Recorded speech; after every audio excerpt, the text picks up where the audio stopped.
Hey guys. Hey guys. Um, Welcome back to another Tuesday night. I'm going to unmute myself from Discord so these reprobates can hear what I'm saying. We're talking mutiny, guys. Mutiny. They're going to fuck up my stream live on air. They threatened it. They're going to do it. What can I say? Greatest of people I play with. And I tell you, I guarantee it, Christine is a ringleader. Always. It's always the quiet ones. The quiet ones, I'm telling you. Anyway, yes, we are back. We are back with another Tuesday night. Sorry for last week. I was up in hospital. I got told a mixture of different informations. When I actually got there, I wasn't allowed Wi-Fi from 7:30 onwards, so I knew I wasn't going to be able to stream anyway. But we also couldn't play. So we've all forgotten what the hell we're doing. We've forgotten that we're level 11 because John gave us the level up at the end of 2 weeks ago. So we're full health, full skills, full everything. So absolutely perfect. So we're starting off on a really good foot, and this is where the chaos ensues. So without further ado, let's get in onto the actual game. Everybody can then say hi. So say hi, guys. Hi guys. There you go. And we're live. So John, hit us with the good news for level 11. So last time when we played, if you recall, you had found your way through a maze thanks to Mugsy and a dream that he'd had, which seemed to be prophetic and gave you the route through this maze in some caves. And at the end of the cave maze, you found a rather large tunnel, and you saw some Durgar. You went into the tunnel, you looked left and you looked right, and you made the extremely scientific decision that left was slightly downhill and right was slightly uphill. And so right was definitely the right way to go, and it was no point whatsoever in checking out the opening out of the tunnel to the left that you could see. So you went right, and you followed the tunnel around, and it curved, and then you found there was an exit door. And clearly knowing that being outside of on the mountain was definitely the best way to go, you fought and killed all of the Durgar. But unfortunately, there was one lurking outside who had this strange horn, and he blew the horn, and you realised that probably meant he was sending a signal to his compatriots, which duly was the case. So, not wanting to get caught up in a large number of Durgar coming after you, you decided discretion was a better part of valor, and you would escape out into the freezing cold, which is definitely where you need to be, no question whatsoever, because that's the best way to get to the top of the mountains you'd already established. So you skirted across the snow. You used the magic powers at your disposal to make sure that it was not possible for you to be followed. And after a couple of hours of trekking, you ended up in a cave, which you took temporary shelter in because it was slightly warmer, and also it gave you an opportunity to sit and just rest and recuperate for a little while. And so we find you in that cave with, I think, Reinhorn at the cave entrance, keeping an eye out into the wilderness. Yes, my brand new level 11 skills and spells and at the ready. You've barely used your level 10 ones yet. You've certainly not depleted them totally in a single day. My next measure is going to be only when you all collectively have depleted all of your things in a day, then you can have your next level. Oh, let's go back in and fight the Durgar then. Yeah. We found a great place to bed down. I didn't mean all of your hit points out to 0, Pete, but okay. You need to be specific. Okay. By the way, your slightly sarcastic comment about up being the way to go is, yes, when you're trying to get to the top of a mountain, generally speaking, down is not the way you want to be going. No. Unless down then turns into up. Well, exactly. But we don't know Well, that. generally speaking, No, I was really taking. I was really joshing about the fact that you just kind of went, "We'll go that way." I was like, "You don't want to go there? No, we'll go that way." All right. At least you're decided. Now you're in a cave, hiding from a large group of murderous Durgar. hey, look, if it worries you so much, you could have just swapped the directions on your map. And as far as we were concerned, we didn't know which way we were going. Yay! Flipped your map. Yeah, I mean, it wouldn't have worked. But there you go. Doesn't matter. It's fine. Very good.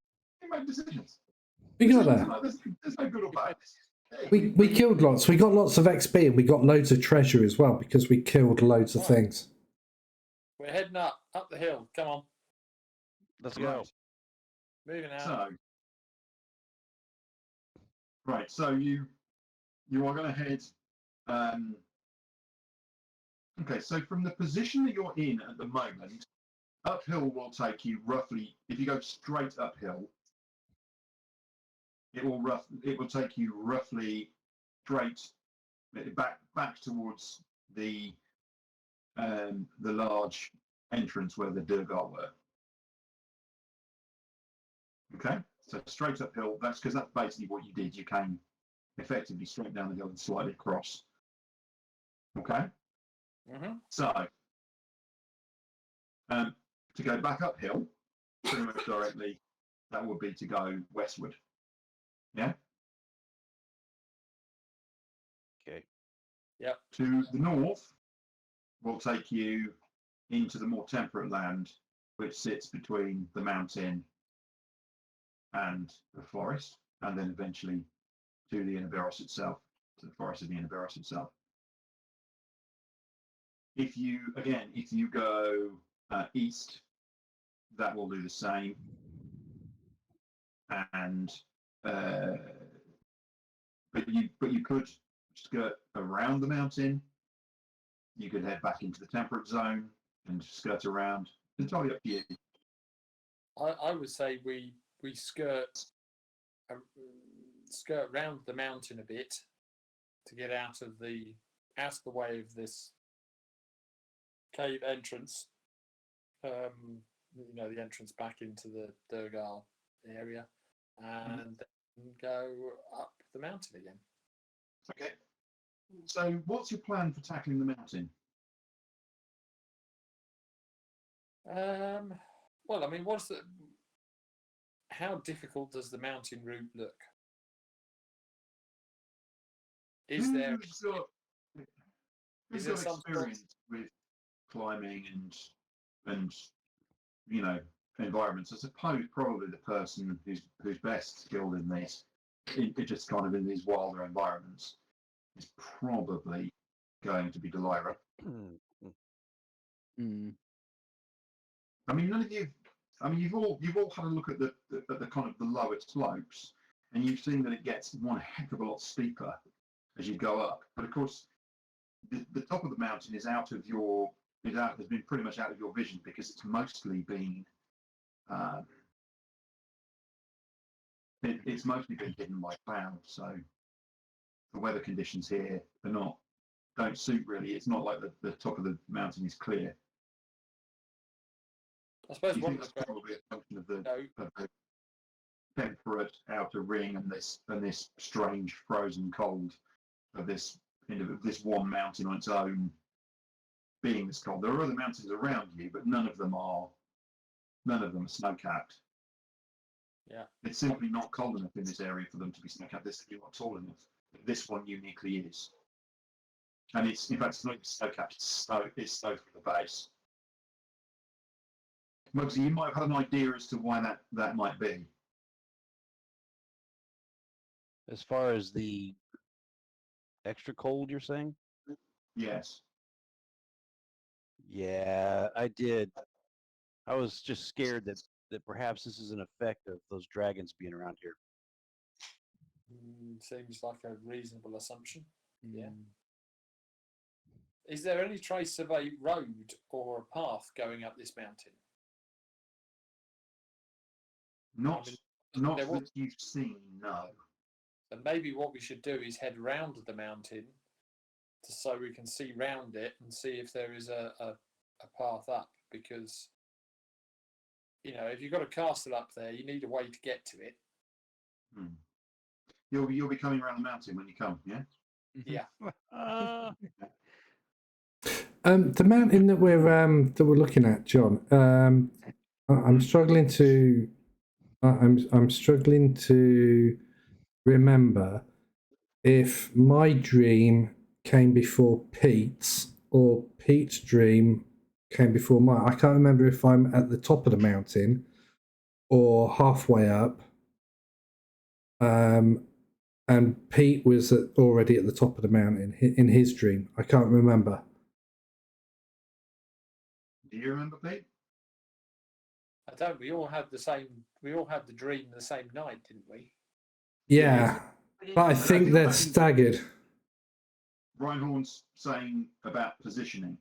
So, for example, Elira had a dream of being in a large and beautiful room with a painted ceiling and all that columns and a gold dragon saying, "Thank you for doing this for us." Which it's a pretty reasonable assumption that was the building on top of the mountain, yeah. Mm-hmm. Garvis was on a cliff overlooking the mountain, so that's off to one side. Yeah. Reinhorn was on a mountain at the foot of some steps leading up to an entrance to a fortified building. That's what it was. Sorry, and thank you very much. Right, okay, so I think Garvis's viewpoint would be better than my viewpoint. So working on the assumption again, because it was a fair few weeks ago when we had these dreams.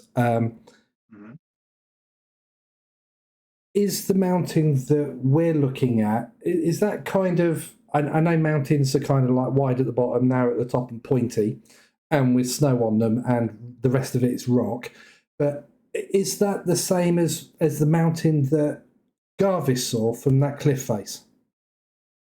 Yes. I mean, the visions that you all had of those of you who've had visions of the mountains, it's this mountain. It's definitely right. Okay. So the viewpoint. So thinking about the viewpoint that Garvis had, could he see a path up the mountain? No. Right. Or these steps? The steps were at the top of the mountain. So okay. Reinhorn, to your memory, it was you were stood at the bottom of some steps that led up to the building. You weren't you weren't at the bottom of some steps that went, at the bottom of the mountain that went all the way up to the top. Right, so it's like those old cheesy movies about Olympus and the peasants climbing up the mountain and the rocks falling down on them, and then they get so far and they break through the clouds, and then it's all majestical and there's steps and fountains and nude people up there. So right, okay, so that's what I've got in my head. I'm going to try and find the nude people. Okay, so how many of us how many of us can fly? I can't fly. Yeah, me either. So Elira can fly, Delira can fly. Delira flies as an animal. Elira flies through magic, and you fly through magic because of your boots. Yeah? Yes. Now, how many? Okay. We have 2 people we need to carry. Can we carry them? Definitely. If I change myself into something like a giant eagle, I can carry I can definitely carry Elira, definitely carry Mugsy, and I can carry you, I think, Garvis. Garvis can probably carry someone. Yeah. It's interesting, the boots, I don't know that they actually say.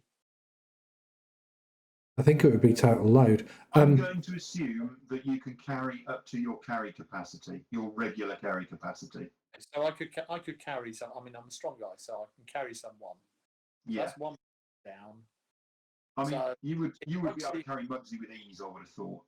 yeah, I mean, Nice. or yeah, because I mean, if someone can, if Delilah can carry someone as a giant eagle, Yeah, because remember that's how we did it when we went to Tic Tac Toe Mat. No, Itchy Fanny. No. Oh, what was that guy's in its place when we went to see In It. In it.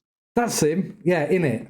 In it. When we went to see In It and we found his skullduggery goings on, to get there, I think Martin turned somebody into a bird. I turned into a bird, and then he turned himself into a bird. So we had 3 birds, and we carried Garvis and somebody else. So if you can fly on your own, myself and Delilah can turn into birds, or we could turn Mugsy into a bird, and then somebody can fly on his back. Ooh. I'm not. All right. So let me just describe this. Let me just describe this mountain in a little bit more detail. yeah. Okay. Hang on a second.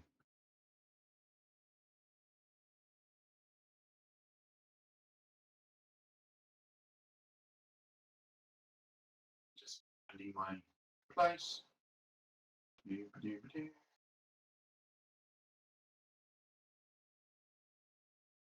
Okay.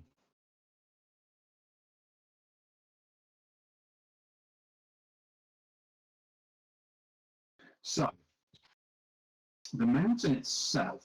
I mean, you're in an area where there's kind of other mountains merging in with the base of this thing. So there's you're basically on this undulating land, but the mountain itself it does not appear that it was formed in a normal fashion. It seems like it was violently upthrust, and you suspect it was probably formed as part of the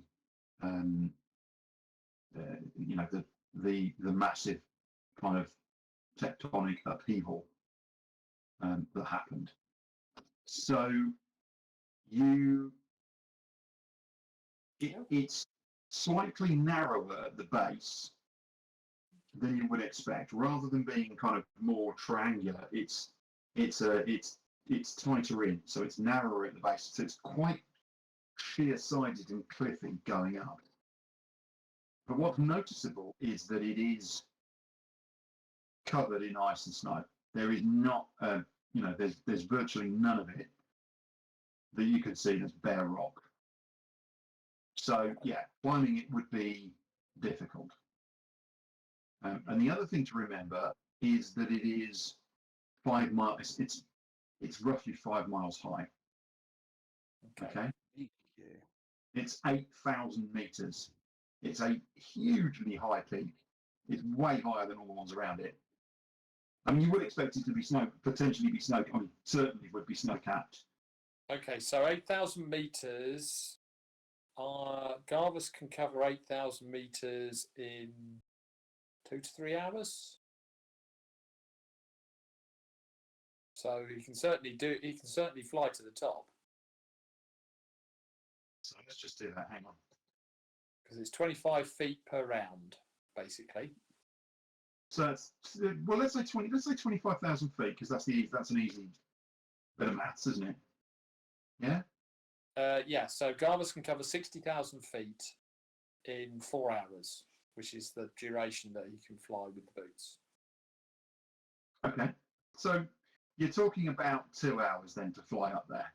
About 2 hours at 25 feet around. Yeah. So I'm assuming that Delilah can get there quicker. Probably Illyra as well. Have you got a fly spell? I have got fly, but it doesn't last that long. How long does it last?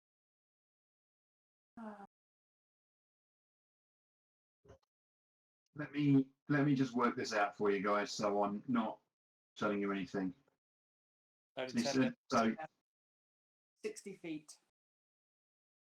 2,500 minutes. 5 hours. Where'd you get the time from there? Pete? From the description in here. You said it's 25 feet around, yeah? Hang on. Let me pop that in VTT. There we go. You have a flying speed equal to your walking speed. No. Sorry. How long it will take you to get to the top? Oh, it says you can use the boots to fly for up to 4 hours, all at once or in several short flights. Yeah, no. Sorry. So, Okay, no. 25 feet per round. Yeah, there's 10 Which is rounds per minute. So which is- 25. So that's 250 feet per minute. 250 feet a minute, yeah. Yep, times 60 times 4.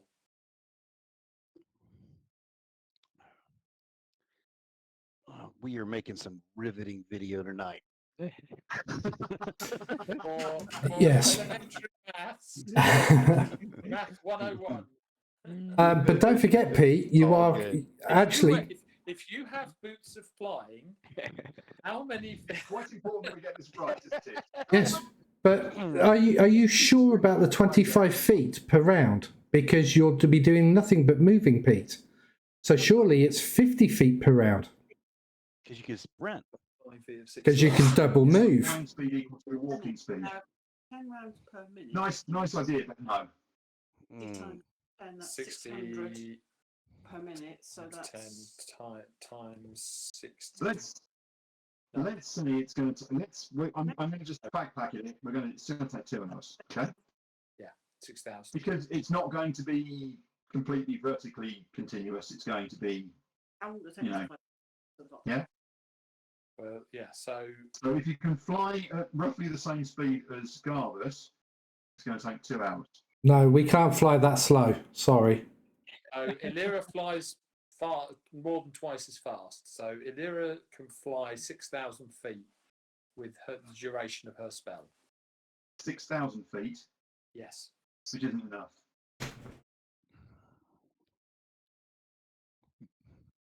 How many feet have we got to go from where we are? Are we all the way to the base? 25,000 feet. From where we are. Right. Yeah. Okay. Myself and Delilah, we can fly 48,000 feet in an hour. How many fly spells can you chain? 3. 3. So Illyra can go 18,000 feet. Okay. Mugsy's just like, I'm on someone's shoulders. We're almost there. All good. Why don't we? Here's Yeah. a little thing, right? How about fly 4th level as well, and also at 5th level. So well, there you go. So she can. So- she can. She can chain enough fly spells together to get up. I've got 2 and 2 of those. I mean, I would then have no spells whatsoever by the time we got to the top. Yeah. right? So how about Desperately want a long rest, which would be ridiculous. Yeah. But so how about then we save Illyra's spells. We've got 2 giant eagles for 2 people that can fly but won't fly, and then Pete, you make your own way up, and we'll have to go as slow as we. Well, we'll have to leave you behind because we've only got an hour. So I can carry someone. So I've got 5 hours of flying. No, 10 hours of flying if I do 2 wild shapes. So I can polymorph, but I don't really want to polymorph twice. So I'd much prefer to stay down, wait an hour, and then fly on up. But so we can do it with two giant eagles and Pete's boots. So we can do this for the 5 of us. Fill your boots. Yes. So in my head, one quiet question: we have people who have seen white dragons flying around this castle. Correct, you have, yes, that's right. Flying around, in fact, flying around the mountain, lower than the castle, but flying around the mountain, yeah. Good idea to fly into a white dragon's airspace. Just asking the question. Well, I mean, is going up against the white dragon, generally speaking, not necessarily a great idea, but we're going to do it anyway, aren't we? So Anyway, I've just got a thing here. Apparently, according to basic carrying rules, a giant eagle can carry 480 pounds because this is large size and it has strength 16. Wow. The top answer here about how many party members a giant eagle can carry. The top answer is no more than 4 and no more than 480 pounds total.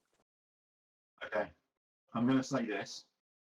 A giant eagle can generally carry one medium-sized creature, otherwise its flight ability is significantly compromised. I don't care what anybody else says. Fair If enough. you variant encumbrance rules, when the eagle's load reaches 160 pounds, the speed becomes 70, reduced by 10. And at 320 pounds, the speed becomes 60, reduced by 20. Plus, your eagle has disadvantage on ability checks, attack rolls, and saving throws that use strength, dexterity, or constitution. That's according to variant encumbrance rules.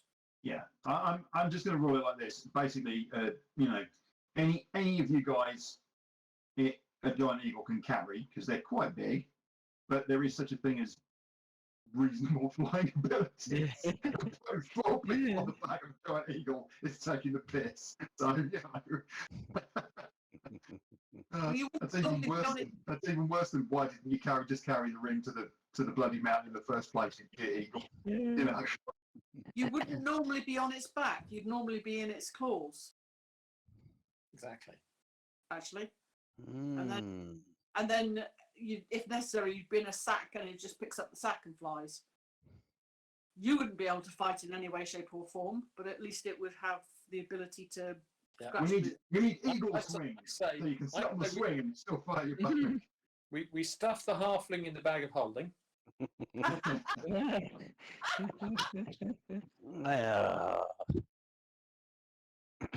Nice.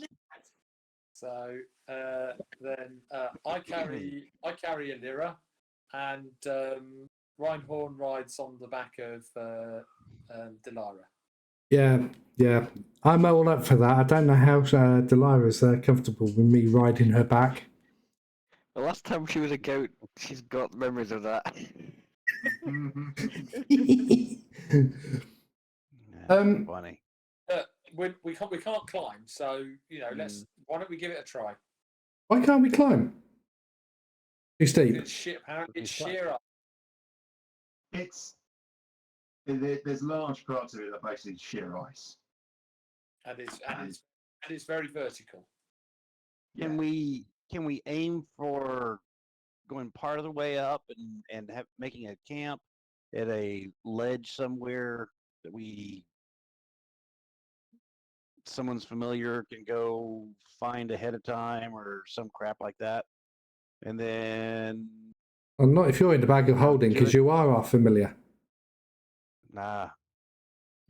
So in my mind, this entire conversation, I mean, there is the point where Garvis got out this little tool and he was holding this up. He's looking at the top of the mountain. He's making a calculation with the sky. He's got the sun up. He's doing this whole thing. Yeah, absolutely. That's hilarious.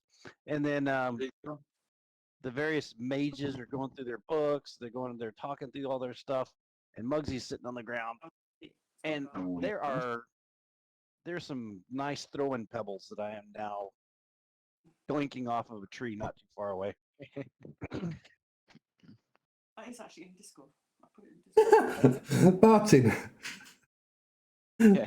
Mate, I've got this mountain sorted. We'll just turn into giant octopuses and we'll just go all the way up it. The giant octopus is alive! They can breathe out of water for an hour, I think, if I remember correctly. Only for an hour. Yeah, they can hold their breath for an hour, but the spell only lasts for an hour anyway. The only problem is they're very slow. It's 10 feet around. Yeah. It'll take a while. So this castle, we can get up there in one go. Yep. Sounds perfectly reasonable. Assuming we don't, go the wings don't ice up on Lyra. Yeah. So one further thought I wanted to throw at the group before we progress. So this castle up there, how would people get there? Surely there's How a did way. people get there before? Yeah. Good question, huh? Probably fly, I would imagine. Before there was ice and snow and other things, but there was still vertical sheer things. So how did they get there? Yeah, but we know that there were airships, don't we? So There is that. No, Still because this mountain is after that. okay. So after Well, the we know that ancient.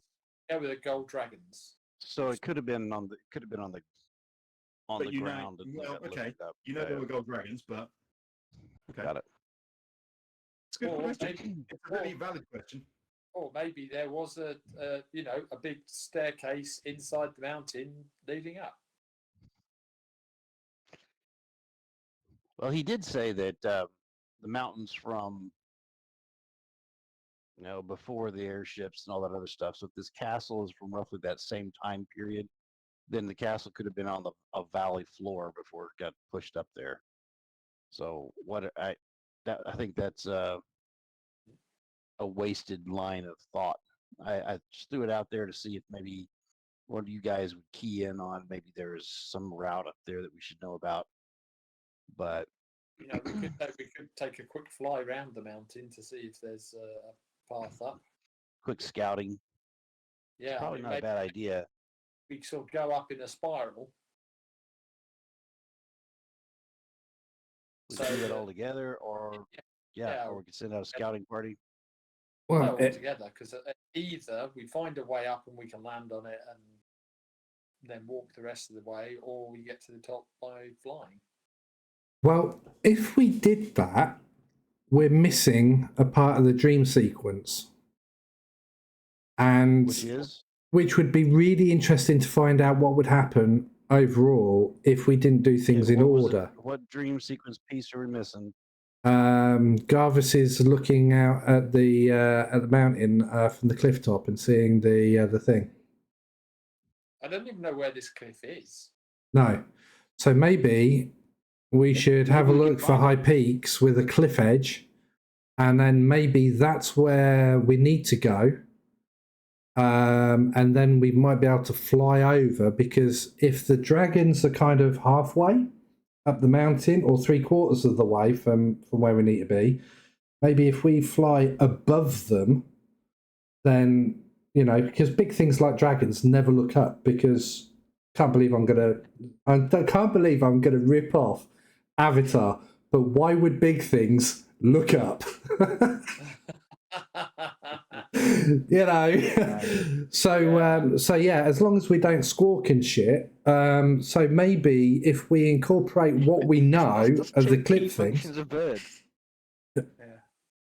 Maybe there's an true. invisible bridge that leads from this top that God was standing on over to the bottom of the steps that we were You at. gotta take a step of faith. Maybe it's like a rainbow bridge. Well, you say that, Mugsy. You say that, Mugsy.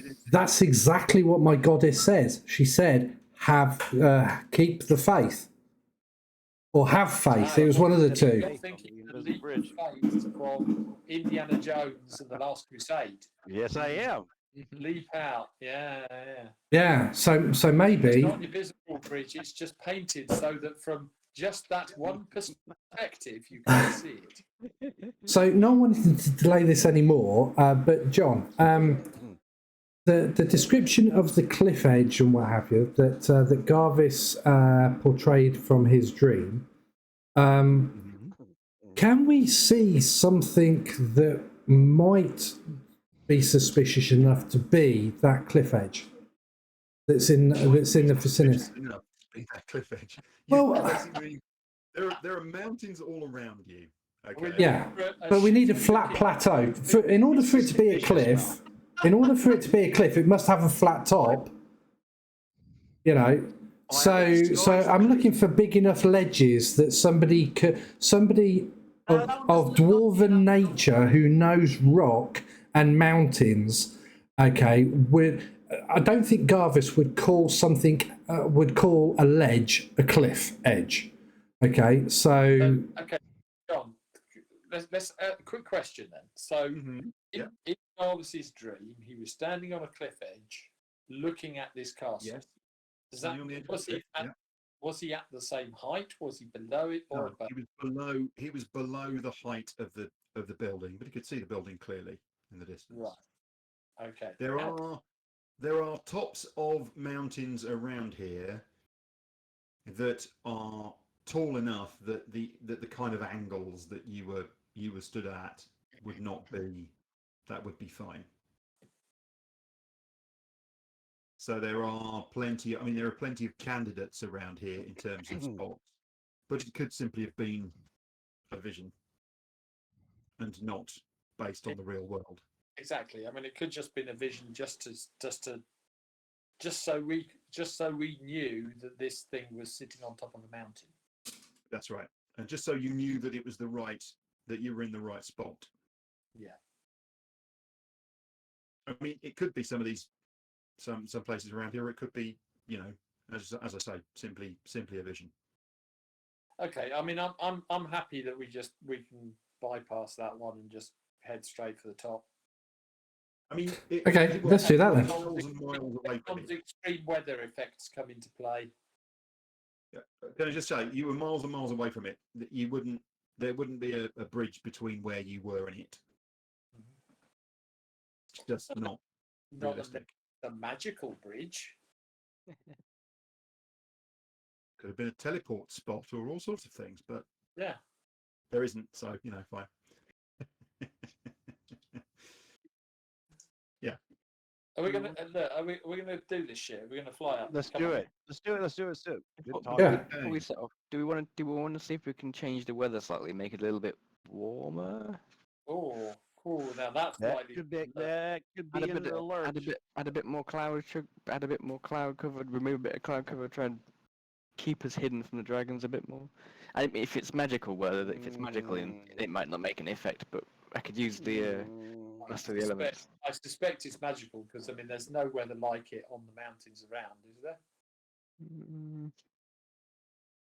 John, this is very local. Absolutely, there isn't. That's what I described earlier. So it's basically saying that all the way around this mountain, this is the only area. It sort of peters off at the bottom, but then it strengthens towards it and then up the mountain. The thing is that you're used to the idea of or certainly Mugsy, Mugsy is familiar with the idea of dragons that affect their environment because Mugsy's heard stories about this. But the thing that's astonishing about this is the sheer area it's covering. Yeah. This dragons must be very, very, very powerful.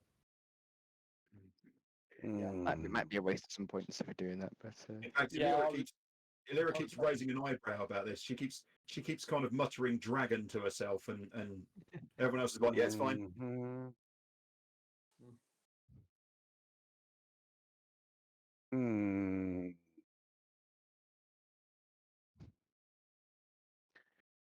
Yeah. I mean, What do we think? We want to go up there, don't we? We do. Well, now we've rested and got our healing back up, we could always go out to the entrance with the dwarves and basically blast 7 shades of shit out of the dwarves that have come back into the. Well, yeah, but it was the rest that was following on behind. There was. Well, yeah, but the majority of them will probably have gone back now, thinking they've chased us off. Yeah. That's assuming there's not a whole civilization there. True.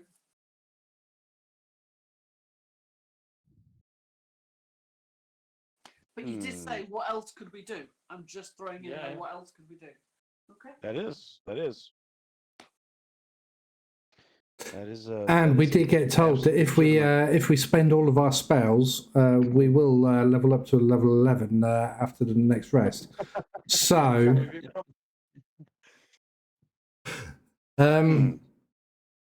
oh Christ, yeah. I mean,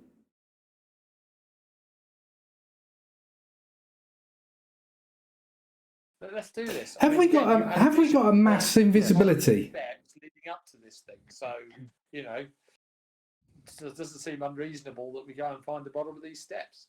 Mm. Yeah, let's do it. Right, we're doing it. Let's go. Okay, the steps start at 4.9 miles up the hill. It's fine. Right. Let's do it. Okay.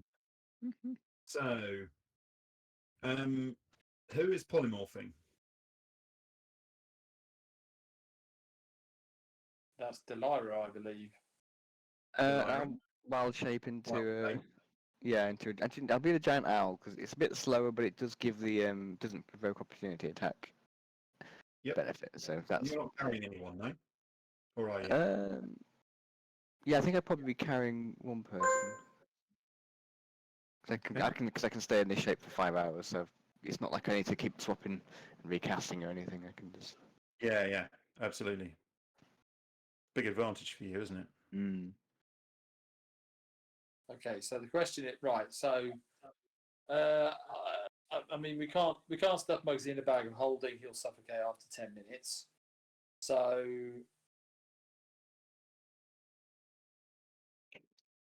hard and fast rule, John. Mm-hmm.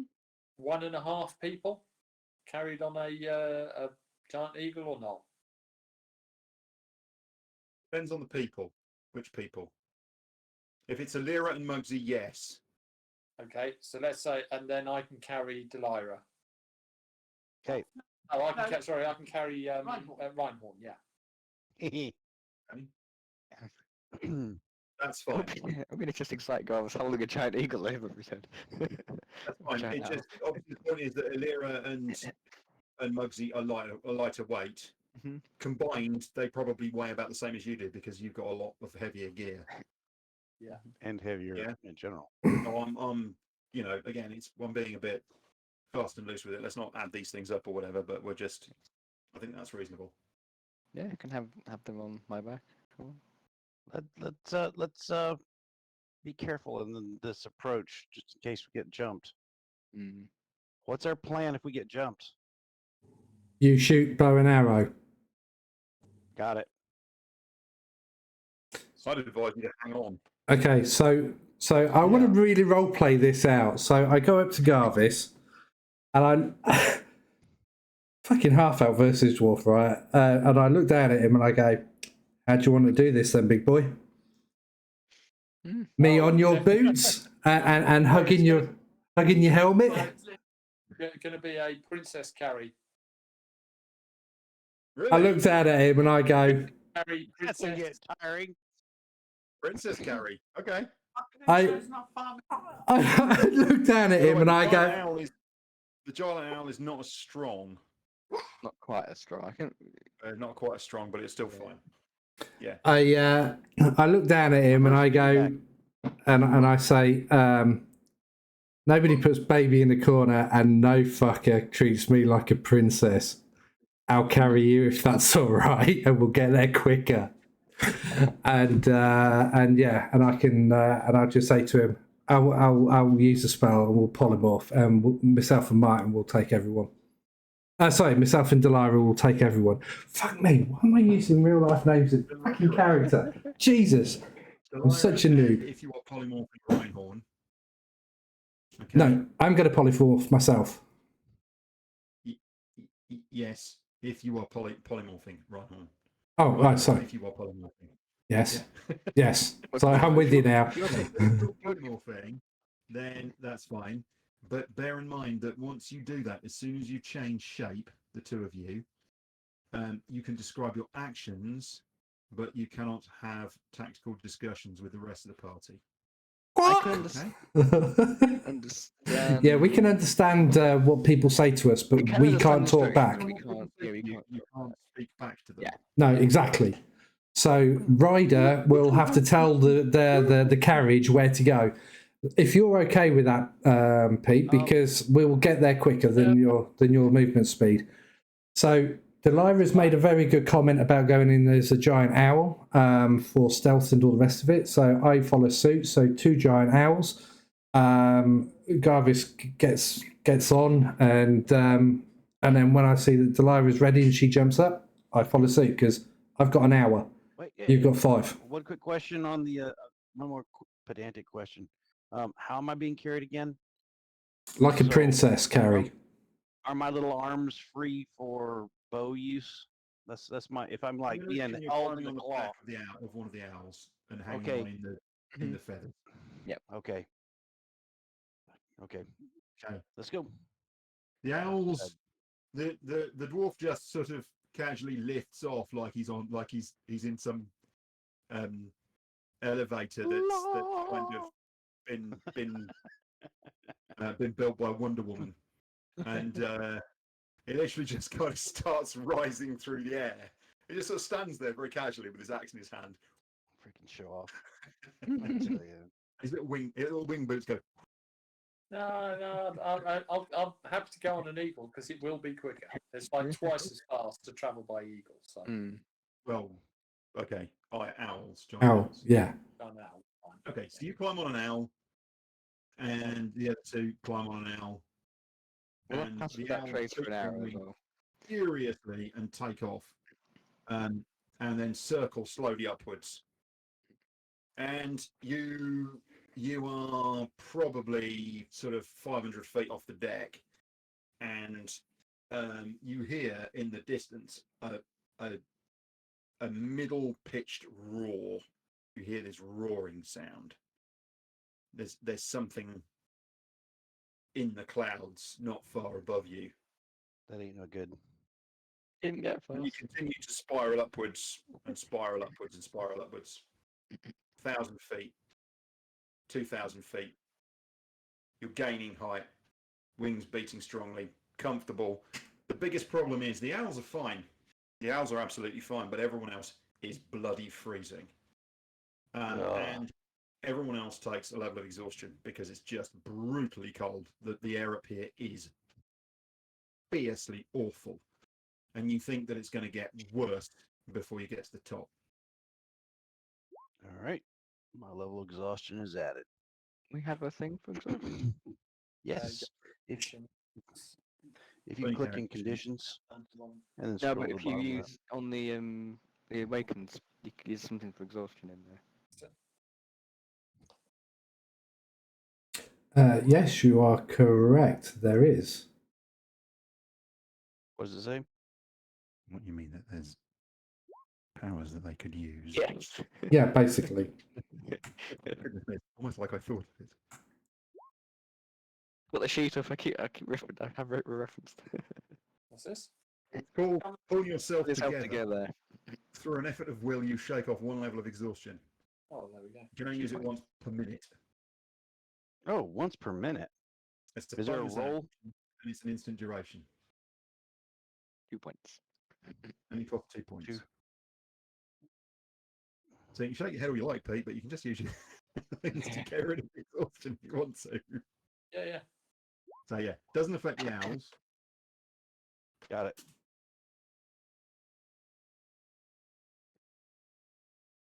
Oh, Garbus is exhausted level 2.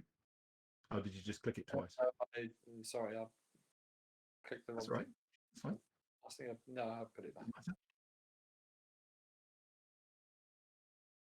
All right. You're fast ascending towards the cloud layer. And as you're getting closer towards the bottom of the clouds, you see something pass in the cloud above you. Funnily enough, it's not as big as you expected.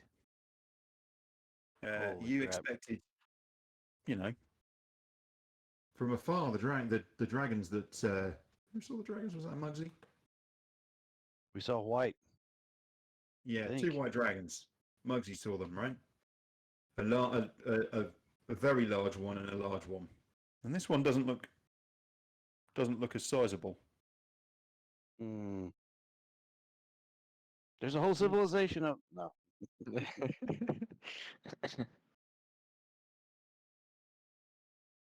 Oh man. We better get flapping. I think that trace lasts for an hour, but if we get spotted visibly, then we're in trouble.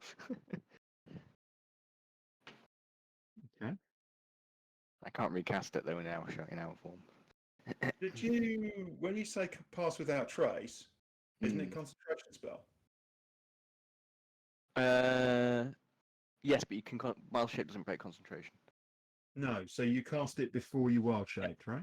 Yeah. Because obviously you can't cast it during wild Yes, shapes. That's fine. not until like level 18. Yeah, yeah.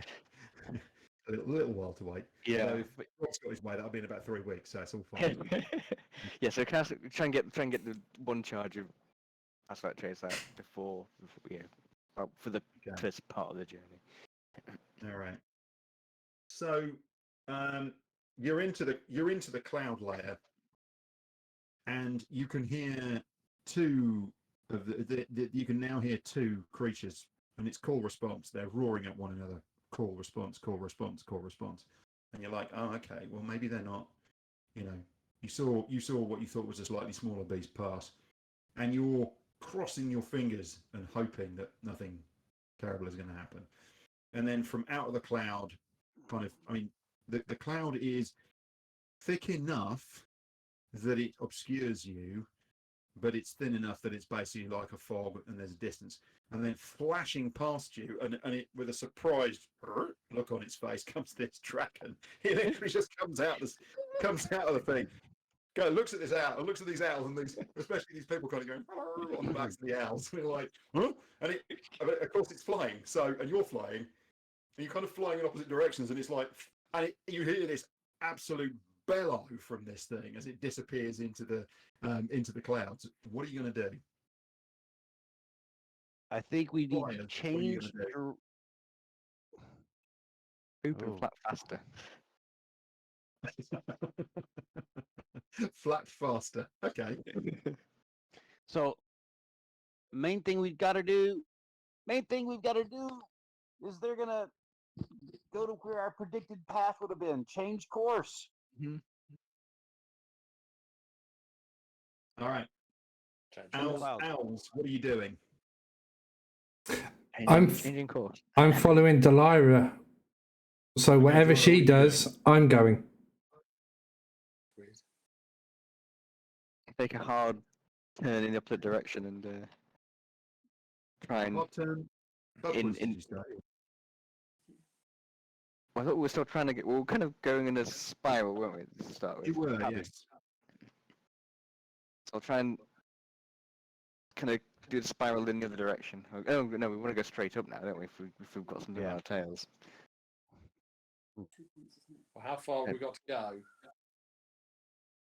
You're about 3,000 feet up. Okay, so we've got a while to go. We've got a long way to go. You've only been at Long this ass a little way. short time. You haven't been at this. I'm this long. looking. I yell up, look for a hiding place. Mm.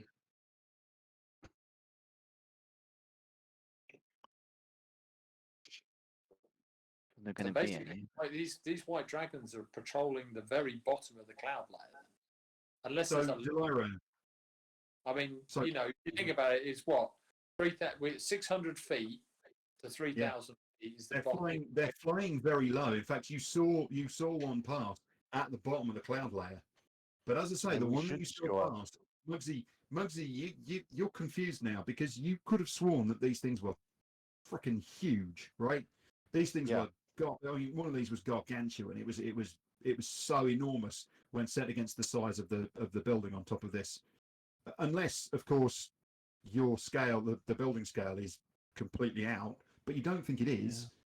Yeah. And you didn't think your eyes deceived you. It wasn't the longest of views, but you don't think your eyes deceived you. You're certain about what you saw, and this is not that. This dragon was much smaller than this. How big was this dragon that went past? It was large. Just is that all? Yeah. Oh, okay, very small then. So only slightly bigger than the owls, really. Oh, okay. Oh boy. Nothing good can come of this. So, Delilah, it's time to make a decision. You said you were going to flap in a different direction. Which direction are you going? Basically, you were going when the dragon came past you, it was going effectively anti-clockwise around the mountain, and you were effectively going clockwise. What are you going to do? What is the change of direction that you're going to execute? And then Reinhorn will follow you because he's not as experienced at flying as you are. Thinking it's probably going to turn around and come back after us. Right. I'm going to curve up and then kind of still at a slight angle, going back on ourselves, but more vertical. Okay, so basically you're gonna effectively pull a 180, but with Like a 150, a 150, pull a 150. kind of thing, yeah. Yeah. Okay.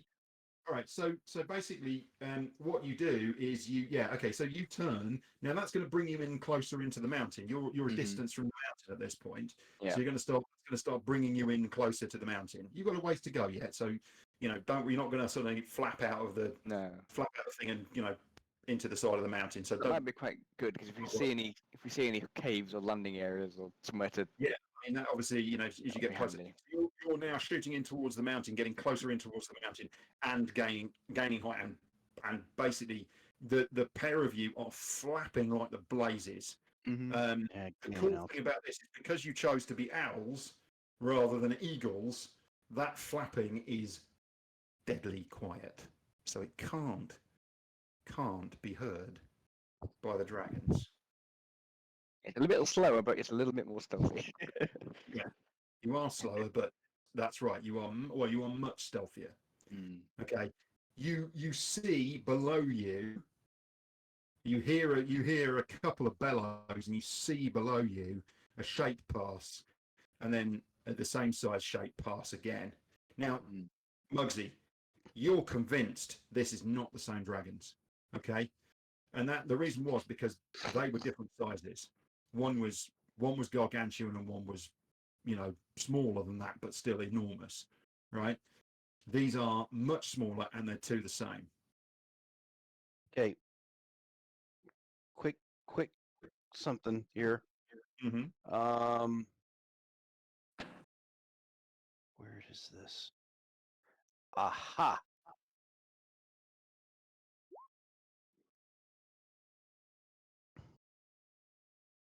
So I pass this message to Delira's head. Okay. Can I just give you a short suggestion? Yep. Pass it to. Oh no.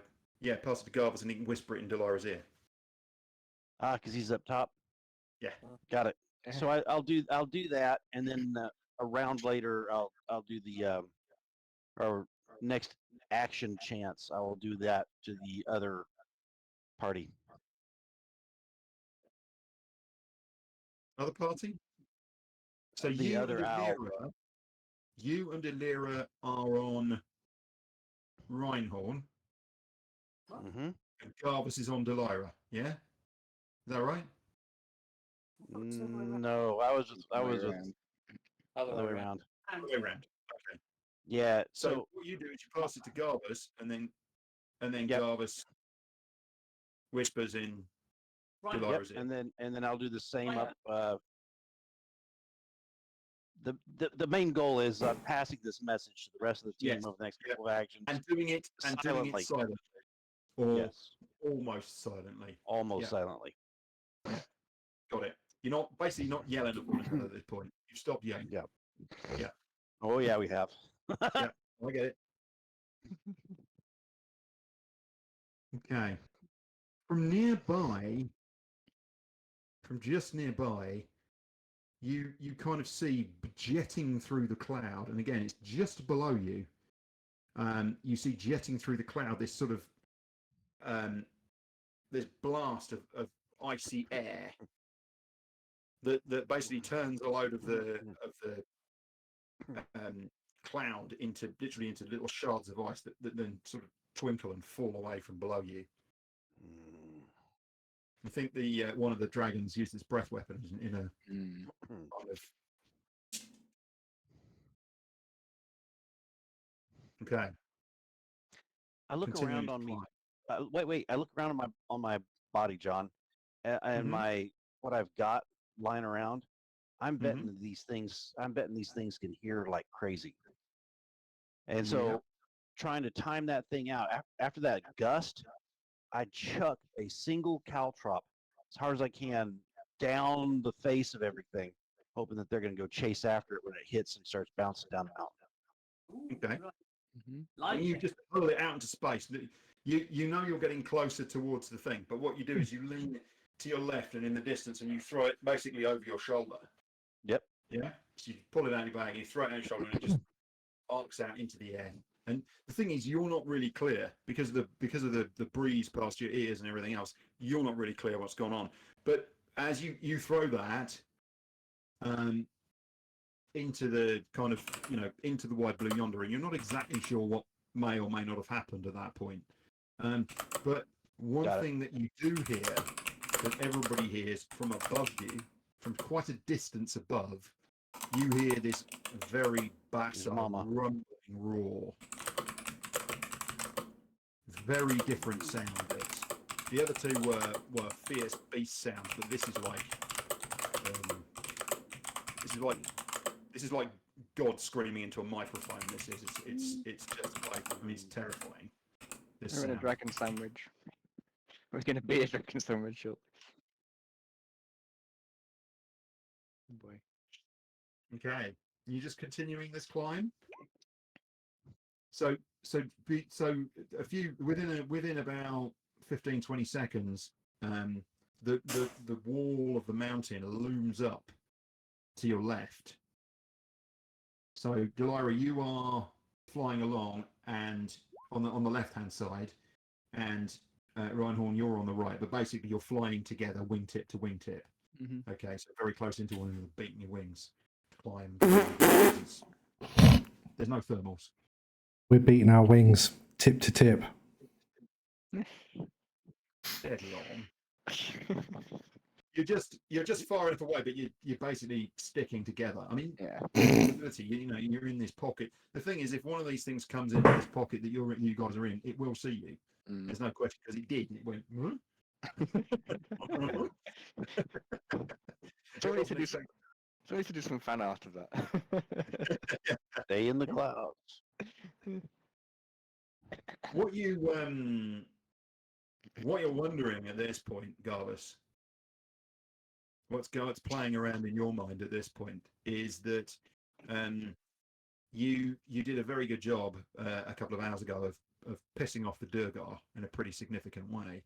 You start to wonder if there's a connection between the low-flying dragons and the pissed off Durgar. Mm. Yeah. Something's starting to fit together in your mind. Mm-hmm. Okay. You're going to need to peel off, because otherwise you are going to impact the wall. So are you going to carry on sort of flying along right against the mountain, or are you going to push back out again, or you're going to look for a spot to drop into? Yeah, I think we'll continue spiraling up the mountain. It's still relatively pointing towards vertical, and we'll keep an eye out for anywhere to just gonna set down. You're going to keep the. I mean, the thing is, you have to beat your wings to Yeah. fly. So we've Yeah. described that. Normally with flying, you would have opportunities to soar and so forth, but you basically got to go up mostly. And so this is just keep on flapping, which is just a rhythmic thing. It's not going to exhaust you or anything else like that. Hoping and the you mountain just- gives us a bit of cover from line of sight as well, from being not Yeah. too far out from the air. And I'm so you're gonna- sort of imagining these are giant white owls, like snow owls. Yes. They look like. They look like this apparently, but they don't have the button. It's really weird how those buttons come and go. Yeah, they used to be there. Well, Yeah, the button disappears when the window's narrower, because I've got two things. Okay. Yeah. There you go. That's what they look like. Uh-huh. So they're white underneath and brown on the top. So obviously, when things fly over the top, you're looking down onto. But they're still quite effectively camouflaged in this environment. It's really not a problem. All right. Gotcha. Okay. What you're starting to realise is you're passing by the face of the mountain is that there's just you're glad you didn't try and climb, because it is, I mean, from a distance it looked white and like kind of snowy, but as you get up close you realise it's just ice. And what's weird is at odd times you realise that ice is super thick, and you can actually see through. Occasionally you sort of get little hints and glints through it. And as you get further, you know, as you're going up, you're sure you see, you know, that you can see the mountain underneath the ice, and at points that's a bit That's different, the less picture thick. of the imagery from And D&D certainly, Beyond Garvis, your question earlier for about the you know, if giant there's any steps owl. up, you think that they So that's what both in myself and ice. Delilah are There's currently. heavy ice. I don't know whether Rob is talking to the streamers or whether he's talking to us, but his mouth's moving and I can't hear him. Dribbling?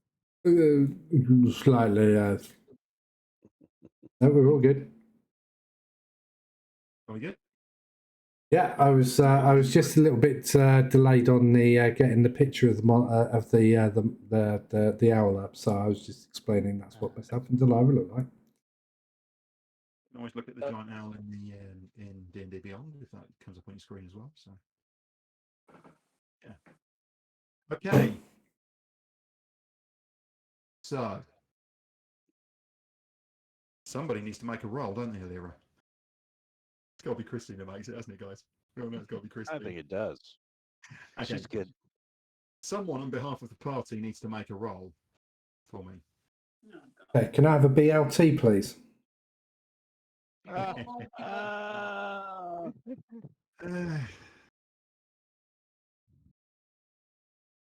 role would you like? I'd like a D20, please. Okay. Just a D20. One D20. Gotcha. 1d20. Oh, Ooh. 15. And you wanted to roll low. Now the dragons come out of the cloud and eat us all. There's 19 dragons come out of the cloud.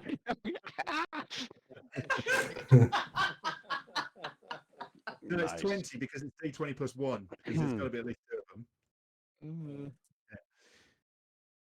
Okay.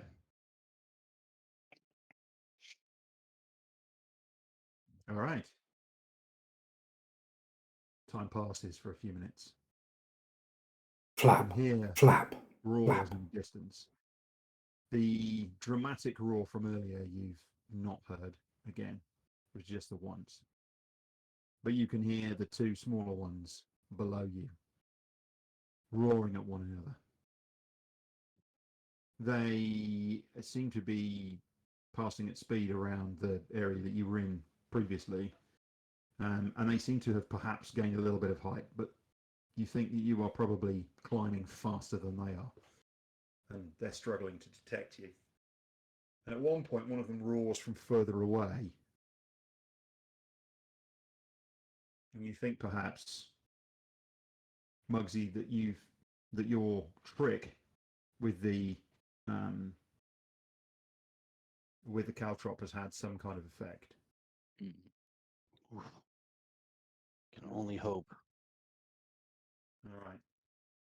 You're carrying on around the mountain and you get to a certain point, and actually you realize that the cloud clears. You literally kind of fly out the cloud bank, and you're in this open spot of cloud, which gives you a chance to look around.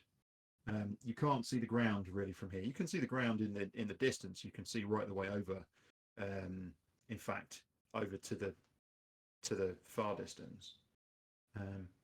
But it does give you a chance to look up, and wheeling around the top of the mountain in clear air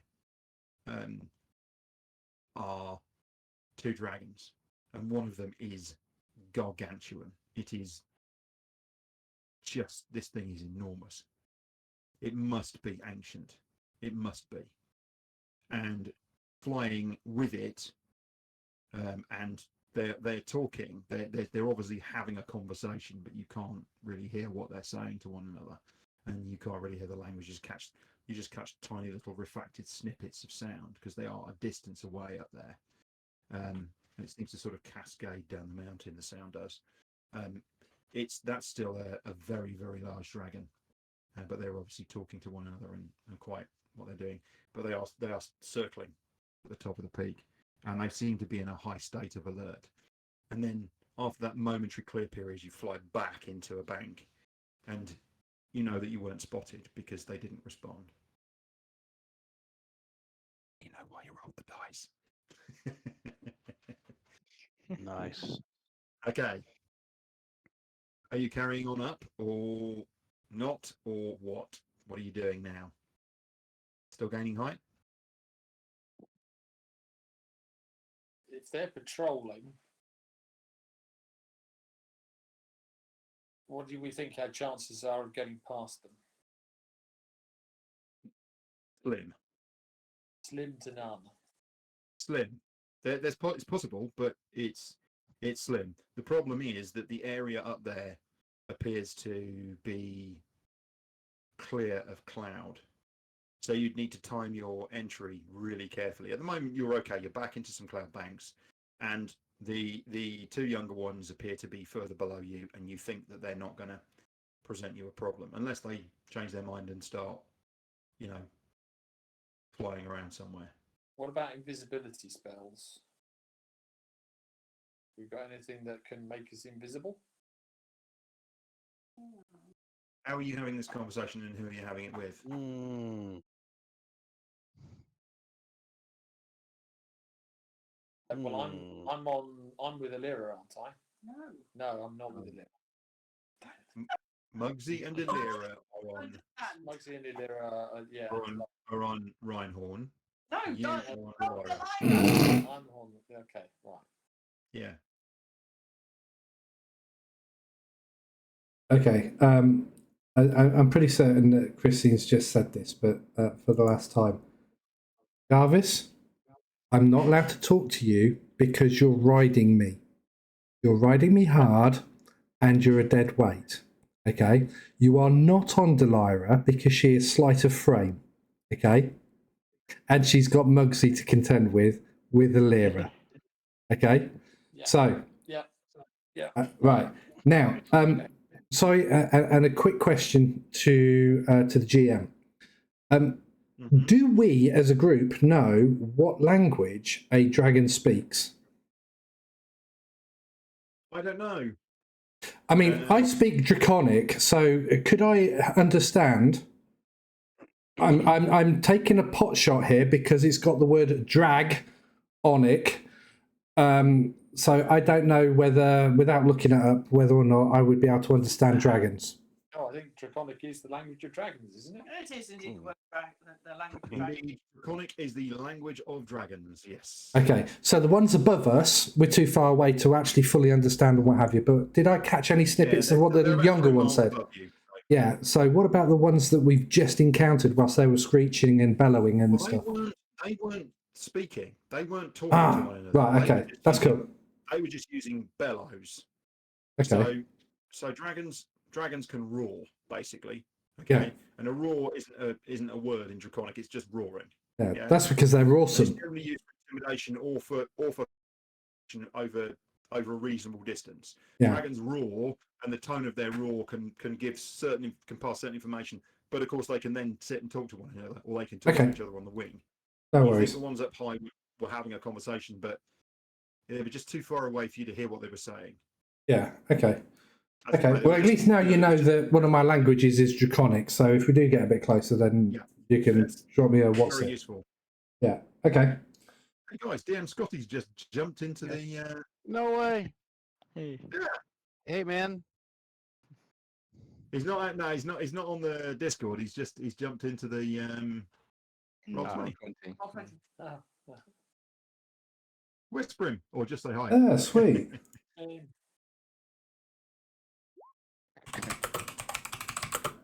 There we go.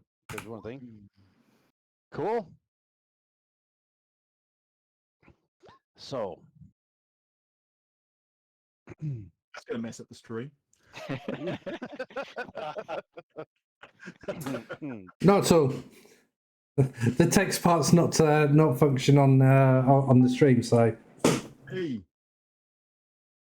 Hey, yeah, that's good. Yeah, doesn't it now? knew it. You mutineers, you. Doesn't it? Yeah. Oh no. Okay, we'll sort this. There you go. Okay, so yeah, what you guys like? We are streaming on Twitch. Just so you know, Scotty, we are streaming on Twitch. If you can hear us, that's great. Good to see you. Good to see you dropping in Absolutely. and saying hello. And we're currently in a situation where we've got a mountain, which is the lair of an ancient white worm, and it's and another very large white dragon, and potentially 2 smaller white dragons, and a whole bunch of Durgar. And these guys are trying to get to the top by. Super cool. Can you hear me? Yeah. Yep. And then, go ahead, John. And these guys are trying to get to the top by 2 of them have well, one's polymorphed and the other one is wild shaped into giant owls, and they're carrying the rest of the party, and now they're being harried from below by 2 white dragons and harried from above by 2 white dragons, and they're wondering what to do at this point. They're having a crisis of whatever. fate. A crisis of fate. Yes. In classical terms, caught between Scylla and Charybdis. There we go. Very good. Great reference. All right, John. What's happening Okay. then? So, you're currently in a cloud bank. You're still gaining height. What are you going to do? You're tucking in close to the mountain, which is sensible. You can still just see it as a kind of grey silhouette off to your left. You are worried that there might be another break in this cloud. Okay, How so close do At we some think point we you're are going to to the pop out top? the top of it. Sorry, So- Christine. How close do we think we are now to the top? Oh, you're about 2 miles high now. and About- what So about you're about 2/5 of the way up. left to go? Yeah, Sorry, how much? Yes. You're not quite halfway. You're coming up to halfway up. Garvus waves over to Mugsy and sort of Mhm. makes motions to his Okay. ears and mouth. Okay. So, neat thing on that is my my little spell is a one-way thing. It's not like I can open up a channel. It says it's a 2, I think, actually. Does it really? And I said that incorrectly? Oh man. The target hears the message and can reply in a whisper that only you can hear. Yep. That is brilliant, and I can't believe I missed that. And I'm foolish and everything else. Okay, I hit right back and say Very handy cantrip. and say what? It's a really powerful cantrip if you think about it. Well, you can keep it up because there's no reason we can't just keep this going. So Yeah, we just keep a channel.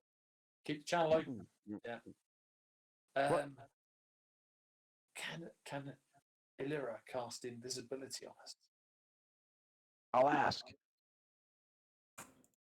So No. so then my next action, I'll whisper it to her. Yeah. It's don't worry. You've got a method for comms. It's not an issue. So you just let me know what you want to do. Got it. So I whisper to her, "Hey, can we invisibility?" Nothing that I have. Not invisibility, no. It is not a spell I carry. Okay. That's a shame. It is a shame. Is there a place to duck away and hide? I'm looking for. That's a question. Have we passed anything by way of ledges, caves, gaps in the ice that we can tuck ourselves into? No. Anything we can make our way into. No, this is the Yeah. problem. I mean, there are certainly ridges and ledges and things on the ice, but you would have to land on ice, and it's going to be precarious. I mean, having said that, the owls could grip onto it, so you don't think that's going to be a problem. But you're not going to be able to easily kind of get the party off and have a nice rest or anything like that. And it is still brutally cold, and it's starting to eat. It's starting to eat into you again. Those who are flying on the backs of the owls, as I say, the owls are fine, but the rest of you are struggling, and you pretty soon it's going to start affecting you again. Ah, Question. jeez. How far from where we are is it to one of the neighbouring mountains? Yeah. Probably Man, about go hide. 3 or 4 miles. You could fly, and an easier flight for the owls as well. I'm wondering whether or not we should break off, head over to a neighbouring mountain. I mean, maybe we approach this wrong, flying up from underneath. Maybe what we should do is fly over the top and come down from a neighbouring mountain. So go to a neighbouring mountain, we'll stop, we'll rest up for a bit. Then at night, or when the brouhaha has died down, we fly up from that mountain and then sort of glide over and land from above. Sounds like a good Yeah. idea. Let's do it. We've seen what we've done. Concur. Let's execute. Yeah, do it. So we want to. Yeah. Scotty, I feel your pain on the thunderstorm because I use Starlink. So yeah, when a thunderstorm passes over here, it's like blackout Yeah, it's for about. crazy. You can hear me 10 now, right? Yeah, we can Yeah. hear you. Yeah. Awesome. I'm gonna sit back and enjoy your show. I'm not trying to interrupt. It's just No, trying that's to, fine. jonesing for some other action. So I enjoy watching you guys. Hey, awesome, man. Thanks. Excellent. Hey, dude, if you like it, feel free to drop me a follow. Yeah. YouTube or Twitch. Yeah. YouTube, Twitch. This will be uploaded to YouTube after I've done everything and edited bits and bobs. Like John promising to make us level 13 by the end of next month. Super cool. No problem. We are doing 4-hour sessions every night for the the entire 36 days. Yeah. That's awesome. And you can also find us on Kick at the moment. So Yeah, a lot of people are moving over to Kick, I hear. yeah, I might be dropping Kick because they don't. It's not really the right streaming platform for the type of games that I stream. So I might be moving on over to Rumble. I need to look into it, but at the moment I'm streaming live on Kick and Twitch. So Cool. I'll check you guys out. yeah, no worries.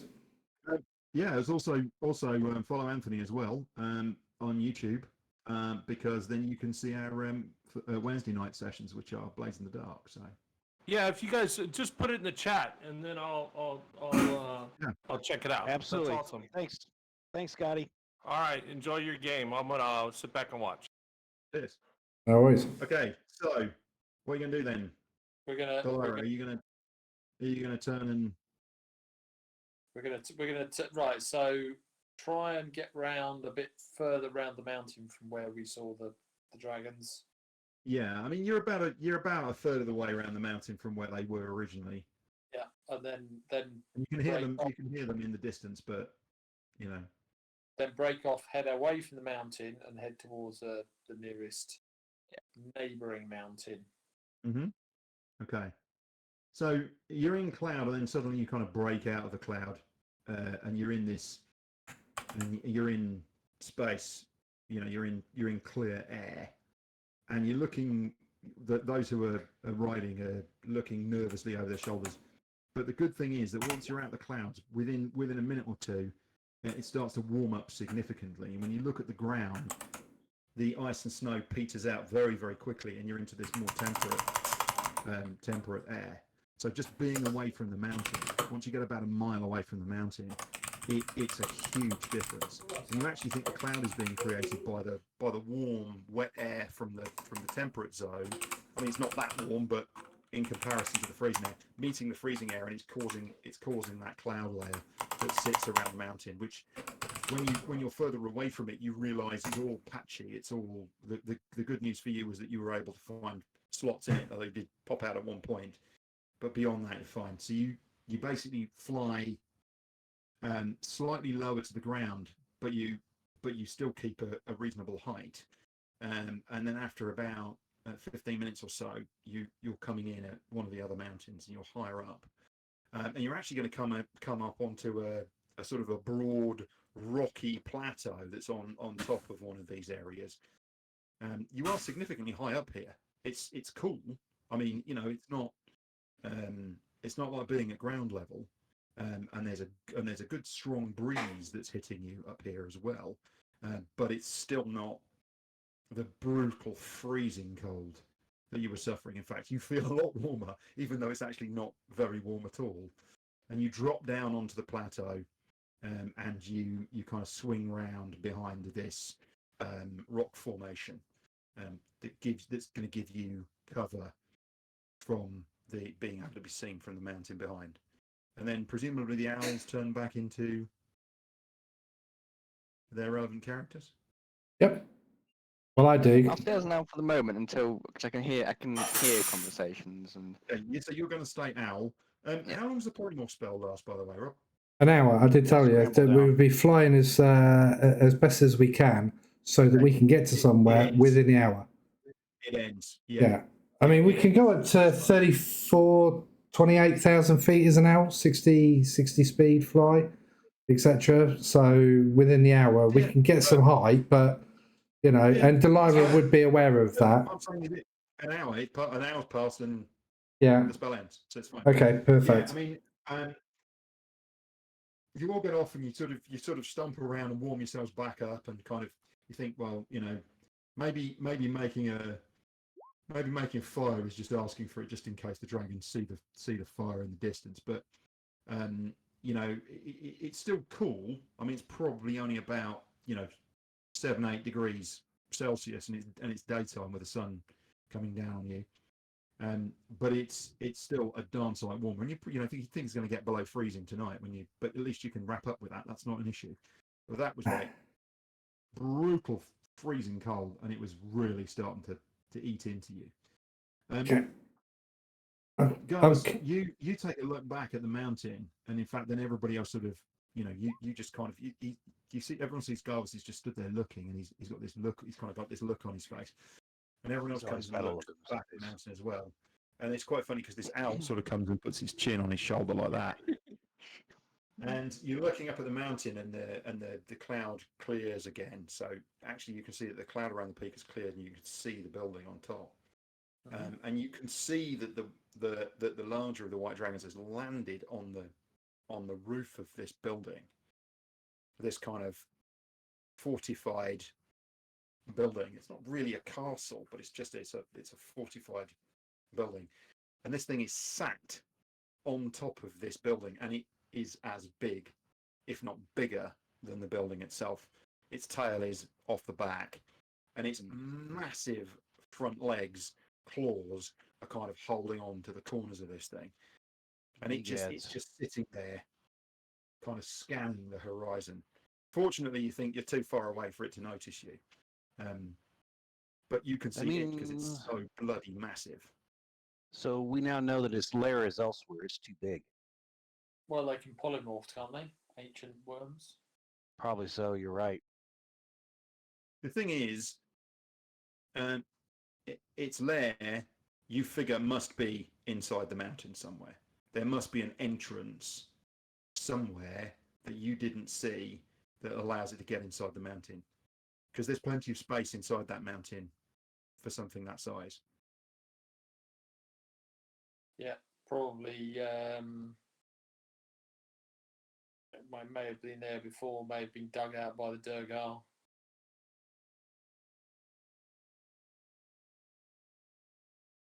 Wouldn't doubt it. They seem to be working together, or maybe.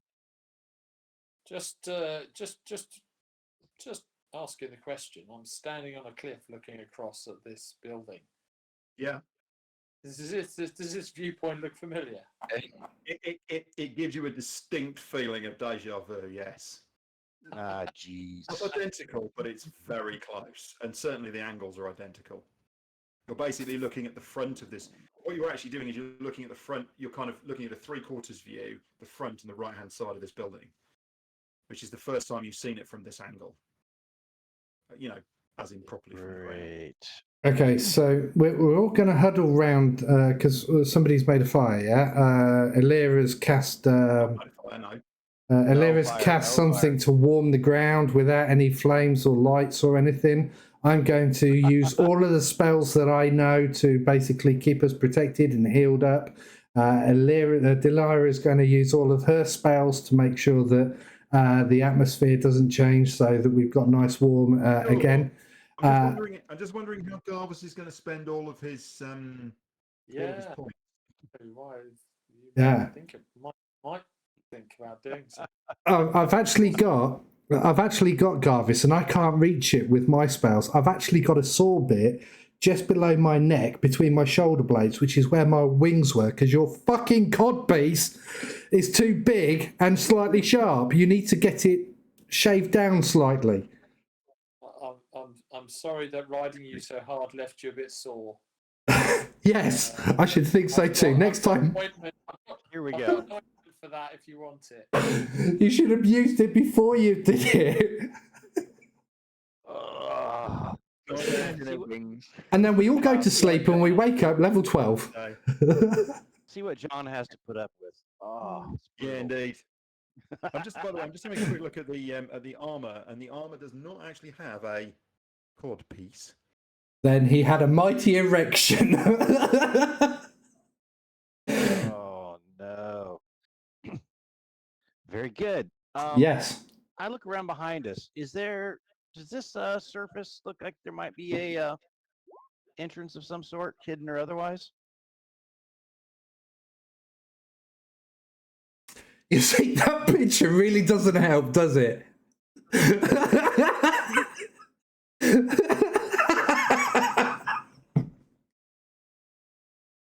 He was wearing something else. His hand where he was holding it and leaning. Garvis is wearing, leather breeches, so. Well, he's also wearing leg plates and various other things as well, but whatever. I mean, that just makes it look like he's very well endowed. Oh my. So behind us? Move. Yeah. Behind us, is there an opening of any way, shape, or form? Are we just stuck here until we fly away again? Are there other exits, other ways? Or something like that up here, are you? Yeah, I mean, you've got the backside of this rock formation, and you've got a whole bunch of rocks. You can kind of tuck yourself in there overnight. That's not going to be a problem. Except for the freezing to death. No, you won't freeze to death. You won't freeze to death because it might get down to freezing, like -1, -2. But that's no great shakes. You guys have got cloaks and gear, and you can staying warm for you is really not an issue. The issue would be you would freeze to death if you were on the side of that mountain. You probably freeze to death if you're on the side of that mountain during the day. If you're on the side of that mountain at night, you'd definitely freeze to death. Trying to climb that, you now realise if you had tried to climb it, it would have killed you. Yeah, boy. I mean, definitely the flying was positive, but it would have killed you. So question. Right now we're just basically then testing the patience of that worm for how long it's going to sit there. Well, it's up to you to decide. Yeah, it's up to you to decide what the next steps are, really, isn't it? What do you want to do? So, Delilah, we need to get away and to wait and see what happened, wasn't it? Wait, let's. I want to do a gathering of us magic users for a little discussion of magic, because that's what I do. So, if Delilah Go were to play in the corner. You can start. You can sit on the ground and throw rocks this time. Say up. If she were to use a druidic spell to change the weather and give us some cover to get away from this, do we think that this would alert that great worm? I lean upon your wisdom. As soon as he says wisdom, I stand up and I go and join Garvis throwing stones at the back of the cave. Well, that's Fair not enough. fair. It's your main stat, isn't it, as a cleric? Shh! Don't tell him. What do you think, Yeah. guys? They're talking druidy stuff, and that's not proper magic. Magic's are derived from the gods. That's where it belongs. They're talking about this fake shit. Normal, switch back into normal form and The owl looks at you and makes owl chuckling sounds. Still in wild shape comfortably for another 4 hours whilst you've had to drop your crappy polymorph after an hour. Nice. But she will drop to have a conversation. She'll drop out of polymorph bar shape, and so can communicate a bit more easily. If you want to save your polymorph, I can keep the whispery thing and just backfill Elira to wherever you say. Elira, excuse me.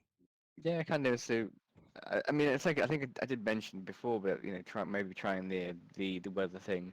The issue is it is centered on where I cast it. So we probably want to cast it and then move. Okay, well, But it does cover 10-mile radius. so if we could start putting out a nice thick fog, Yeah, if we can increase the cloud cover, that might help. so that we could maybe make us slip out of here. Otherwise, we're freaking dead. Mm. Because if that stays up there until it gets cold, we'll just freeze to death, and then we still have to fly. It takes 8. It lasts for 8 hours. That's perfect. So, is there enough other cloud around John that he might be able to blend his efforts into those clouds to look like they're just a growing mass? But it's not illusionary. Or- It's changing the It's weather in actually- the area. yes. It's actual weather, yeah. So it should. Okay. So could Yeah. you just grow those clouds that we've already got? So that if we're doing that, then that's probably a good thing. Now, if this is a great ancient worm, what do you guys think? Is it going to be able to tell that the weather's being magically changed in the local area? I think if you do it subtly, it should maybe, it will possibly slip by it. As long as you're not doing anything Whiskey unnatural to the Productions weather is Yeah. conditions following. that would normally be here. If she's just amplifying it.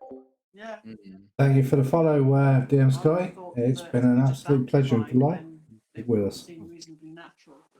Worth We a try. stream on this one So, every I think Tuesday. the whole point is that you alter the weather to whatever you want it to be altered to. Yeah? Mhm. So if you want to make it rain in a 10-mile radius, you can do. If you want to make it foggy in a 10-mile radius, you can do. Yeah. Etc. Well, I think Gotcha. fog's probably the best option, isn't it?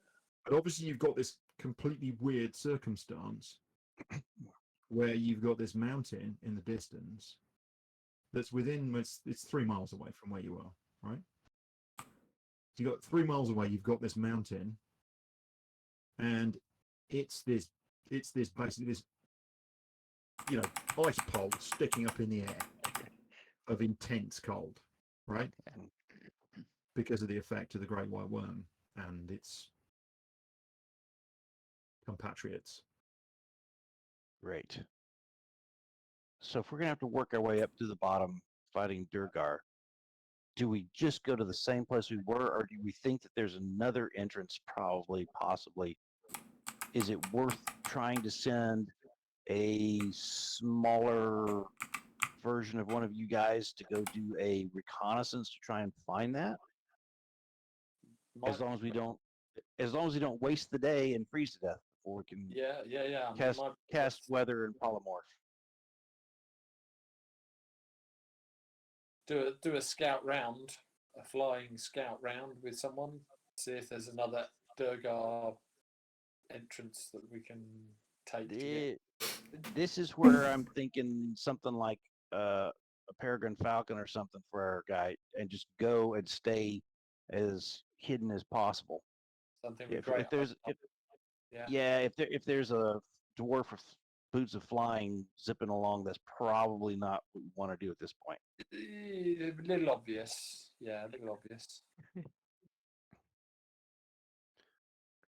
So the one question that I have is, as we are tapping Delira's magic to go fly and scout, come back, make weather, polymorph to carry to wherever she finds, and do it all before nightfall.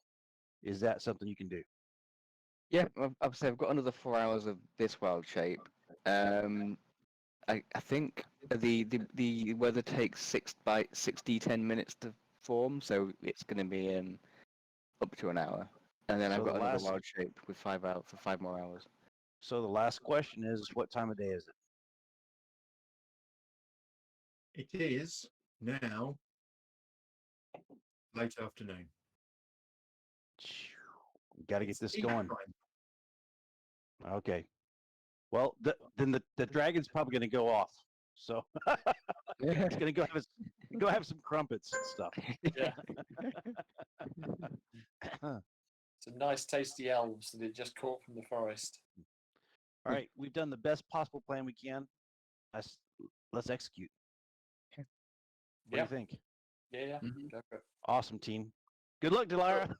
Yeah. So, what are you gonna do first? Yeah.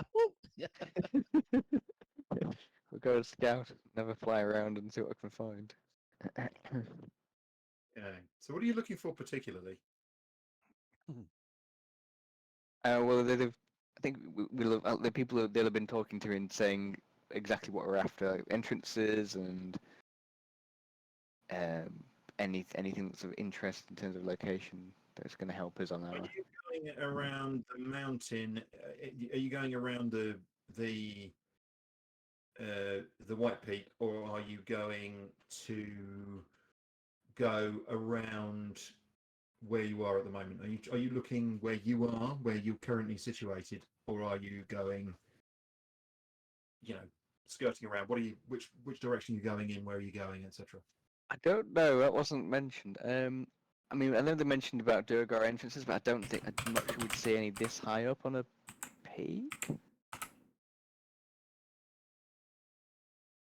It's whispering to my owl ears what we're at. Well, I think the Durgar entrance, or the exit we came out of, was about, 600 feet below the cloud there, I think it was mentioned. No, it was it was slightly further up the mountain. It looked like a main entrance to you. Might not be the only entrance, but it looked like the main entrance. I'm not, not intending on dropping down below the first set of dragons, are we? But you're currently about 2 miles up. Yeah, so I think I don't really want to go down below them if I can help it. You think they're still probably somewhere down there, 1,000 feet or so off the deck? I'm not sure we're going to find any. Based on what we saw on that White Peak, I'm not sure we're going to find anything. So should we be entrance-wise. a cave on the mountain we're on where we can settle in for the night? Either side. Yeah, that might be worth a look. What's wrong with where you are? And that's what I mean. Where we're at the moment. That's what we're saying. I know. Oh, but yeah, well, you mean on top of the mountain? Yeah. I might think not need you a told cave. us. Settling in for the night. What's wrong with where you are? Well, I thought you said we'd freeze to death if you were here overnight. No, it's not. It's not as cold here. fires are very obvious Oh yeah, fine. at night. Cut a fire in a cave. Okay. I missed that there was. I missed that there was a Or is it cave. just me? Am I missing something? Yeah. Yeah. So the Cut a entire fire in a premise cave, guys. for What else is there our, holding the ceiling? yeah. So the entire premise for the rush to do everything we were just doing was to avoid being freezing to death when it got dark. So if Yeah, but that's not a threat, You're not gonna freeze to death when it gets dark, because it's not going to be that cold. It might get down to 0 -1. It's going to be freezing, but it's not going to be like the mountain is. The mountain is where the cold is. Yeah, I said the mountain. I mean, the mountain where you were was. It was like -15, -20, and the higher up you went, it was dropping by a degree every kind of 10 minutes or so as you were rising. You were getting into sort of -30, -40 kind of temperatures as you were going up, which is why it was just bleeding the heat out of you and and basically killing you slowly but surely. I mean, it would over time Yeah. kill you if you're exposed to it for too long. Yeah. And that's Okay. something you're going to have to think about when you do get to the top of this mountain on the outside, if you're going to fly up there. Fine. Let's snuggle up in the cave. Everybody rest up, regain everything, and keep an eye out to see if those dragons What are. cave?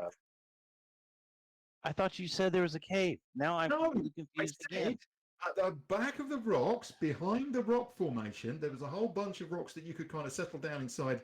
You would be well protected and well covered. It's not a cave, but you're Got it. fine. There's some overhangs and stuff. You're not, it doesn't look like it's going to rain anyway. I don't think it's going to rain, but there's no kind of cave to lose yourself in. Very good. But it's fine. You've Well, stayed very out in good. worse conditions than this, and it's not been an issue for you. Right. Okay. Sorted. Perfect. By the way, Garvas has had a chat with Illyra and asked about invisibility spells, and Illyra has helpfully told us all that it's a concentration spell, so it only affects one person at a time. And yeah, that's it. Got it. Apparently, 5e has nerfed mass invisibility. It doesn't exist anymore. Wow. Yeah. Probably for a reason. Yeah. So Yeah. But if for we're the reason trying to they set want up, to set an expansion that has the spell in, probably. I bet there isn't. yeah. So Curse you, We're gonna- Jeremy Crawford. yeah, we're gonna crash then, right? Yep. Down behind these rocks. I'm Keep going to snuggle watch. up, and yep, that's us sorted. Yeah. All right. Same watch order. Yep, usual watch order. Let's Yep, go. why not? Does anything Anything-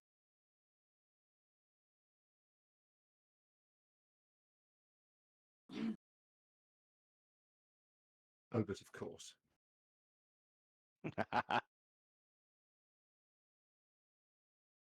Actually, Right. during the sleep, would you mind if we did a quick potty break? Or- Yeah, let's do that. Let's do that in a moment. Let's just do one thing first, though. Perfect. Okay, I'll have a quick comfort break.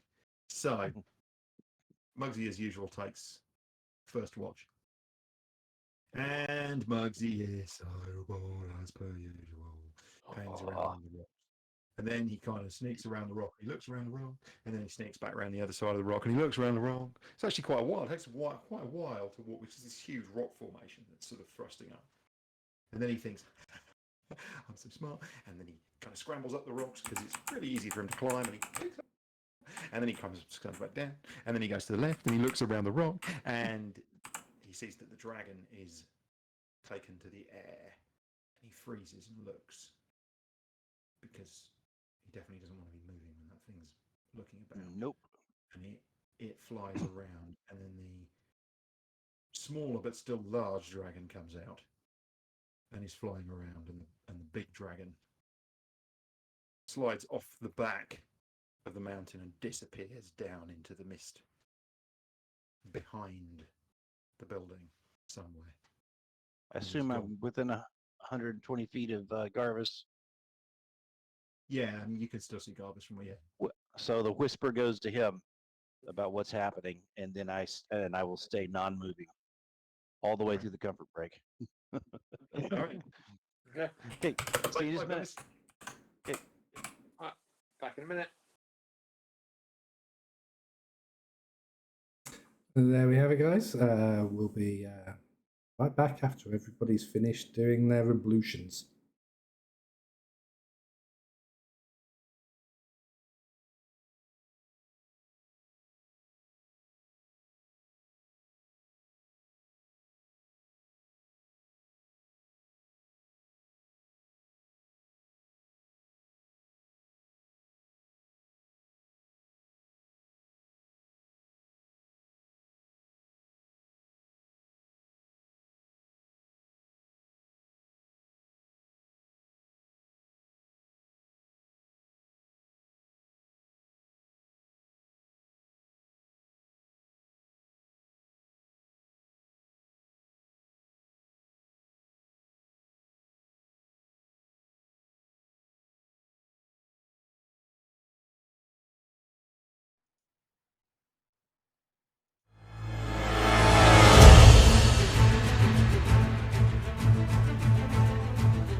can summon a dragon. And we're if you've got back. So Isbin's Dragons expansion. everybody's got drinks, food, snacks for the last bit. This is the exciting part, guys. This is the exciting part because this is where the GM says we're going to be level 58. So, long rest. Did Yes. we get a long rest? Did we? This is crucial. Long rest. Press What? that button. Whoa. Okay, I'm pressing the long rest button.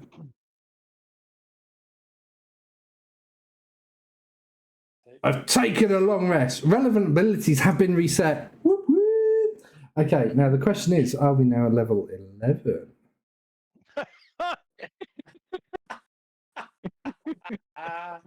He's not going to let it go, John. He's not going to let it Since go. you've been level 10, you've done some walking about, fighting a few minor enemies, and a bit more walking about, and then a bit of flying about. I know, it's very taxing on the soul. You really warrant the My goddess is displeased with the GM. She's saying the level advancement is taking too long.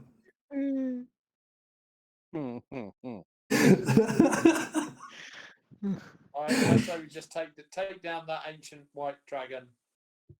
Yeah, because that's Yeah, we should have done that last night before we had the long rest. Looking at the stat of ancient white dragon, by the way, is just amazing. Yeah. Armor class 20, that's pretty standard for dragons. 333 hit points. But it's the legendary actions that I like. Oh, those, yeah. Yeah. Is it a bit like Cthulhu? Roll 1d4, and that's the number of players consumed in a round. Yeah, exactly. It's not far off. Yeah. This thing has a challenge rating Yeah. of 20. It is the second weakest of the ancient dragons, but it does have a challenge rating of 20. And you know, there's at least two.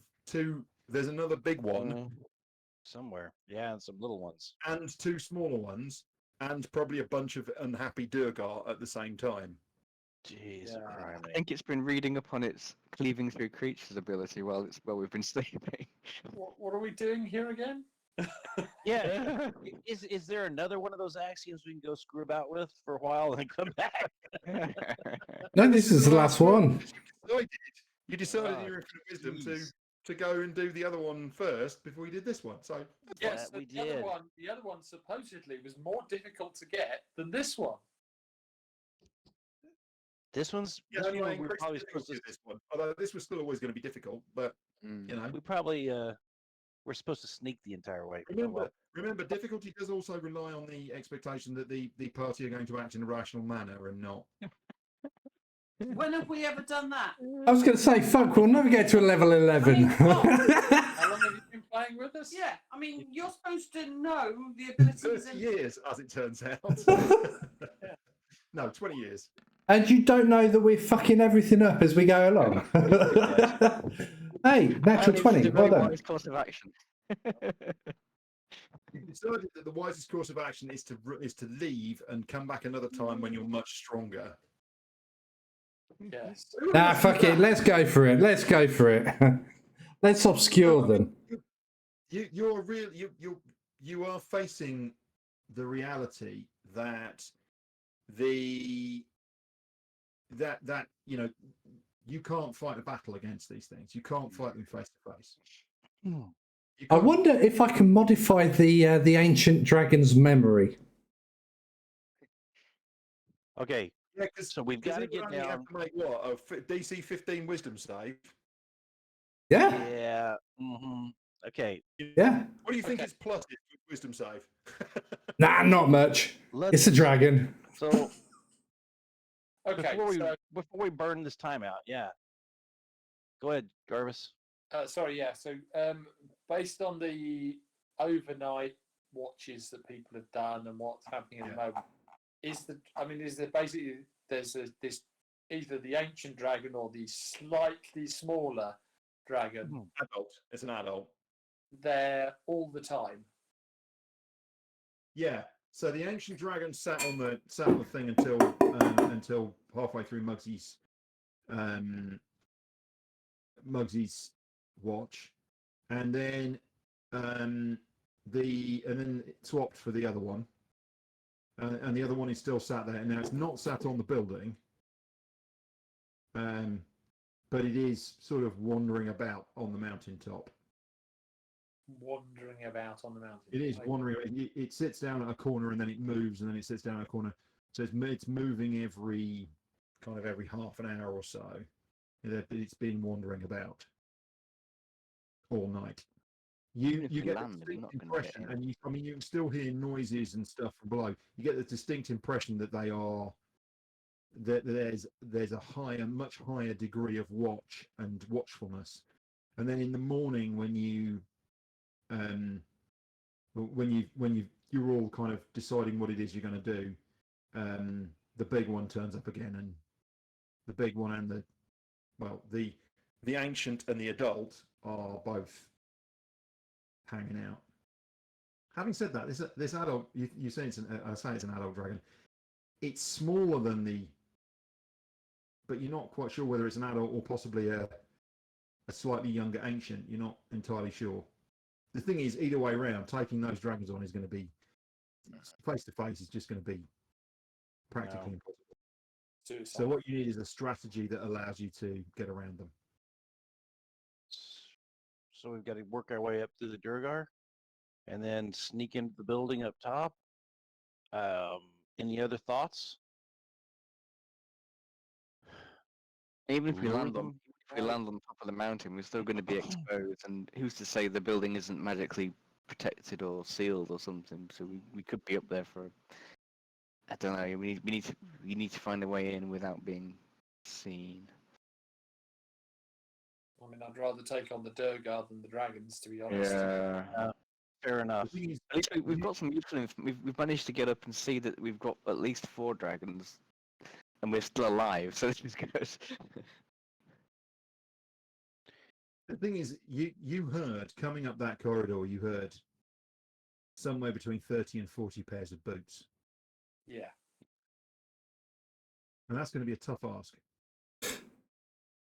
Okay, so depending on the types of fighters. I mean, if you've got a few more of those flinty guys, that would be very tough. Yep. okay, so keeping the Tell me faith again. How turning left at the T junction would have made everything work. Right. So again, keeping the faith with the dreams that we all experienced up to now, everything has played out. We've had the go into the woods. We've had the safe passage. We've navigated through the safe passages through the woods. We've had a little minor skirmish, but we managed to avoid that. We then got into the Durgar place. And for Mugsy's memory, we managed to navigate through the Durgar place after we actually found out that we did it all wrong in the first place. And then we've come out. We've now found the cliff that Garvis was the cliff edge that Garvis was stood on when he looked at the next one. I believe is myself, which is on a path. Leading up to the house, so I really think that the gods have given us instructions on how to do it, because they've given us foretelling of certain points. Now, obviously, they've left out the most important pieces, like how we managed to achieve every step. But calm down, Reinhorn, calm down. But I do believe that we shouldn't be going down and taking on Durgars. I think we need to think about this. We need to fly across. We need to obscure ourselves somehow until the very last minute. And hang on, my brain's starting to fizzle. Hang on. Oh my God. No. They killed Kenny. No. Okay. Okay, I'm just putting this out there. We know that when we use the axioms, the primordial is trying to dissuade us to and trying to micromanage what we do. What if we use that to our advantage to circumnavigate? So all of us, apart from Delira, or myself, I don't mind handing my axiom over to. What if we actually utilize the axioms? Because no, that wouldn't work. That wouldn't work, would it? Would it work? No, that wouldn't work because the axioms. They're protecting the axiom. They're guarding the axiom. They're guarding the last axiom. So why would they give it to people that are using the axiom? Well, are they guarding? But this is the thing: is we don't. They're obviously guarding something, but we don't know what they're guarding. Might be the axiom, or it might be something other that's precious. They might just have a clutch of eggs there. This smaller dragon could be a female. We know that there are young dragons. Yeah. Most of so this just could be their breeding ground, and they go guard their eggs and the dragon, which is no doubt in there. Dragons have lairs. Yeah. I believe that. Yeah, although white dragons are normally very solitary, but I think okay. So I'm just going to say something. All right. You know that I often play with the backgrounds of monsters. I fiddle with their abilities. I play with the use of them, and they don't necessarily fit. So don't always make straight assumptions. Okay, in comparison to standard D&D. All right. So I'll try and guide you as much as I can. I mean, as far as you don't know that much about the habits. You've heard them mostly being solitary, but you're starting to get the distinct impression that this could be a breeding pair. Yeah. And that the two younger ones could be, their pups, for want of a better word. I don't know what the dragon's baby's called. Okay, so working on the assumption that maybe Garvis is correct, because that does sound plausible. Okay, the ancient dragon, it, pronouns permitting, it went and settled down. Maybe it is brooding over eggs, which is why the ancient dragon is not flying around all the time. The top of this mountain doesn't fit the lair, the idea of a lair. You think the lair has to be somewhere else, probably. Given that it's off the back of the mountain, you think there's probably an opening in the back of the mountain that you haven't seen that will give you access into this thing's lair. So the lair will be inside. Again, this is the ideas that you're forming in your head. The lair is inside the mountain. Yeah. Okay. And we need to go up the stairs to go in through the front door. So female, we don't know. Path. Yeah, you're not sure which one would be bigger. Yeah. There's a lot of animals where the female is the larger of the species. So. Anglerfish. Yeah. So. Where the male's like that big and female's like that big. Yeah. Assuming this building on the top is where we need to go because of your dream, Garvis, then if that's where we have, if the layer is lower, they might not care about the building. Correct. It's just a matter of getting there without disturbing them. Yes. The thing is, previous views that you've seen of the top of this mountain, you've never seen them stand. You've never seen them kind of sit on this building in the way that thing did. I mean, the building stood up to it, wasn't a problem for the dragon's weight wasn't a problem for the building. But you never saw that happen. You never saw them sitting like that. You only saw them flying. Now, that could be because you never got the right view, but you only ever saw them in flight. Okay, so then once something about their current behavior that's exceptional. So we know we cannot fly up to the building without freezing to death. Correct? No, we figured that out. I think we can. We probably can. We just can't. I thought that's something that had been established because we were taking levels of exhaustion, and John said we would have died if we'd gone and done it. No, I said you would have died if you tried to climb it. Okay. Okay. So there's If still you a are chance. flying, if you are flying in, Hmm. it depends on the approach that you take to that flight. So flying from the bottom up, you would have been gaining levels of exhaustion as you were flying up. Okay. But But there might be some other techniques. if we fly in from the outside Of the height, area of effect, yes. we're in it for a lot shorter period. We were in it for a And long time as we yeah, right next to the mountain. So come in from the side, cover ourselves with weather, get into the building, don't touch any eggs. Thoughts? Yeah, I mean, it's the best I can think of. Yeah. Is there any? Okay, Is there anybody who's got? Whatever you do not let Mugsy have the bag of holding because he will try and stuff it out. I will take an egg. Just saying, I do not want a white worm after us. Well, you know, I've What seen the idea of Mugsy picking an egg up like this? Yeah. Jurassic Park 2. Nothing good comes of stealing eggs. Yeah. No, we don't want stolen eggs. Definitely not. We're Is it not that worth- type of party. Is it worth trying to? Is it? I was thinking, is it worth trying to lure them away with some kind of effect on another peak or some kind of avalanche or something? That was my only other thought was grabbing one of those little ones and taking her off screaming somewhere to draw them off. But that sounds pretty it sounds pretty. I like the idea of Mugsy grabbing the little ones. Yeah. Oh no.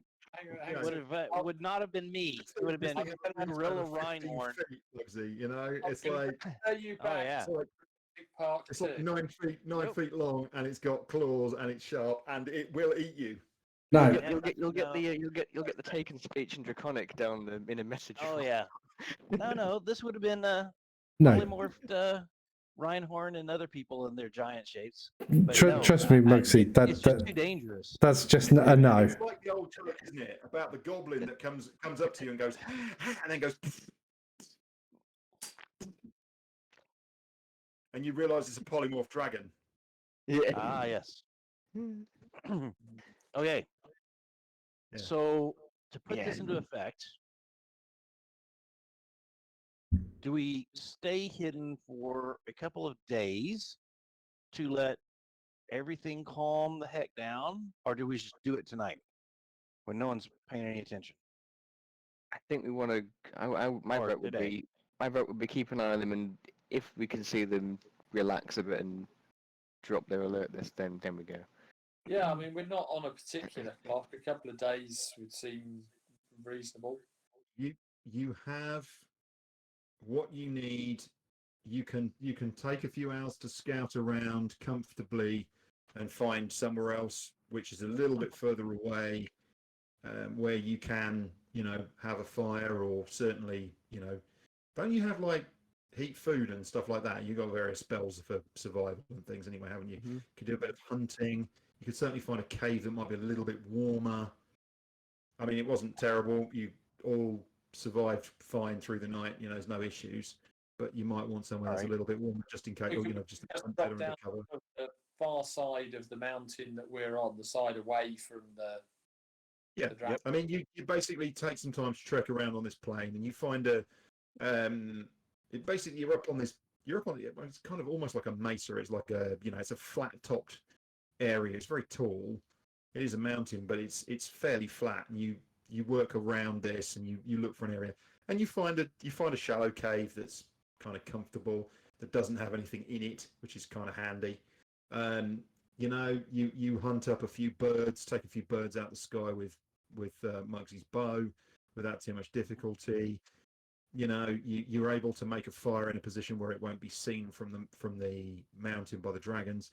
And you spend a couple of days just waiting to see if they change their disposition, and they do. After a couple of days, so basically you have your first night. and then you have another day, and then another day, and that evening, their behaviour changes rather than be always one of them being on high alert and up on the mountain and looking around all the time. At one point, both of them sort of disappear, and then a little bit later on, kind of in the afternoon, they reappear and they fly around the mountain for a bit, much more in that kind of vein that you first saw them, Mugsy. Again, the area there is clear, so the clouds are clear, and then by the end of the evening, they both kind of, as the sun is setting, they both disappear from sight. So they're both gone from on top of the mountain. I think this is the time that we need to go. So do we wait another day and then go at this time so that we're ready, or do we go now? I say we wait another day just in case they're, they're trying to fake us out. Sandbagging. Sandbagging, just in case. Yeah. So yeah, another day passes. Again, there's no problem. You've got plenty of rations. You're in a comfortable position. You're all just resting up, working through your gear, doing little bits of mending that you need. Keeping yourselves clean. There's plenty. You find a stream that's about an hour's walk away. So you go fill up you fill up all your water skins. It's really not an issue for you to camp out. No problems at all. In actual fact, it's cool, but it's actually, to a certain extent, it's quite pleasant, because normally you're used to much hotter conditions, which can get very sweaty. It's even possible to have a little bathe, because the stream is deep enough that you can kind of lie down. You strip off your gear and you can lie down in it. It's not an issue staying clean anyway, because you will use cantrips and stuff for that. But it's nice to just sort of soak in some cold water for a bit. It's quite a pleasant experience, and you just enjoy your days of downtime. You stay alert. Someone is always on watch, is always keeping an eye on the mountain. But again, the day passes. There's activity. They fly around. And at one point, actually, sort of around the middle of the day, on the third day, the extra day that you've left, you see the two younger dragons come and fly with what you're guessing now is almost certainly their parents. There's no way you don't think that four random white dragons would spend time together like this. They've got to be a family unit. And then into the evening, they fly around, and then as the sun is setting, hello there. Johnny Twitch is now following. They disappear back inside the mountain. What you did notice, by the way, that on the third night, when they first disappeared, was they did come out. Thank you very much for the follows, Johnny. Really appreciate it. They did come out, fly around for about an hour later in the night, but there's a good 4-hour gap. And then there was a good 4-hour gap between them, times of them going in and then coming out again. Okay, so we're at the time where we start. This is not the flat top mountain, is it? From we're on the Mesa bank, the Mesa approach. This is not the flat top mountain that we've been looking for, is it? No, it's not. No, around the corner, there's this huge machine. No, I mean, it's naturally flat. Just eliminate the obvious question before. Yeah, it's naturally flat. No, it's not. No. That's not. Okay, cool. So we adjusting some weather and getting on the move, I guess. Yeah. Mm-hmm. Right, Very, very good. 60-10.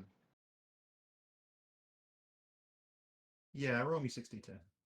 So, what is your what would you like the weather to aim towards, or how would you like the weather to change? Cloud cover and fog. Yeah, just make it more difficult to see. Okay, so you basically want cloud. Yeah. You don't really want fog, you want cloud. Yeah, cloud. Yeah. You want cloud to come in and to sit at about the kind of the height of the mountain, basically low cloud. Yeah. Okay, lowish cloud. So you can basically fly up into the cloud, through the cloud, and then down. I mean, down kind of just land at the end. Yeah, give us a bit, make it a little harder for them to spot us. Yeah, so you're basically going to take off, fly up into the cloud, across, and then just land. Perfect. Okay. All right. 18. That's pretty rapid. It's unexpectedly quick, actually. She kind of sits down in this pose, and this sort of level of kind of aggressive concentration comes on her face, and you can see that using this is causing her pain. You can see she's Wow. taking a hit for doing this. Yeah, Yeah. it's intense. Wow. Yeah, it's So does that mean she's really watching her? Is she really watching her pouches? I was just wondering. I think yeah, I've really I mean, got a lot of you value. kind of lean over with a little bit of glint in your eye, and there's just this huge kind of armored hand lands on God. your shoulder. Jarvis, I'm And I guess it thinking. just gives you the gentlest of squeeze and then stays where it is. This hand does. Like, it's a mental little, Ah. just remember who you're going to be flying on the back of. Yeah. It was just a thought. I And can't help myself. I'm gonna I know, I'm gonna I know. go back into being me. Bye, and then I'm going to back into on the way down. Yeah. Free fall. Exactly. Yeah. Oh, very That's good. not, that doesn't take too long then. That's pretty good. Yeah, so it doesn't. It takes 18 minutes, and then you see the cloud forming. So from the moment at which you use the power, and the power kind of you feel the power flowing out of you and up into the sky, you can see the clouds start to form, and they form far more rapidly than you were expecting. That's a good point actually. I've got to spend more points, haven't I? Because this is a 12. You have, yes. So what's your proficiency bonus? Proficiency bonus. My proficiency bonus is 4. 4. So you have to burn 8 hit points basically. Yeah. This is I'll 2 take extra a power. hit. Yeah. Of 8 course, damage. the trick with this is that the higher up the levels you go, the more expensive the burning of the hit points is. So it scales with level. It's powerful, but it does take a lot out of it. Oh yeah. If it means you survive against these dragons, it's worth it. Oh yeah. I mean, it's helpful, but that's the point. It's not designed to be used every day. No. It's supposed to be something that you use sparingly. Yes. You know. Well, Bloody powerful. Really powerful. It's also suspiciously unnatural as this huge disc of cloud. This 20-mile across disc of cloud forms above your, 3 miles above your head. Yeah. Maybe a slightly longer time would have been nicer. Yeah, because it is rapid.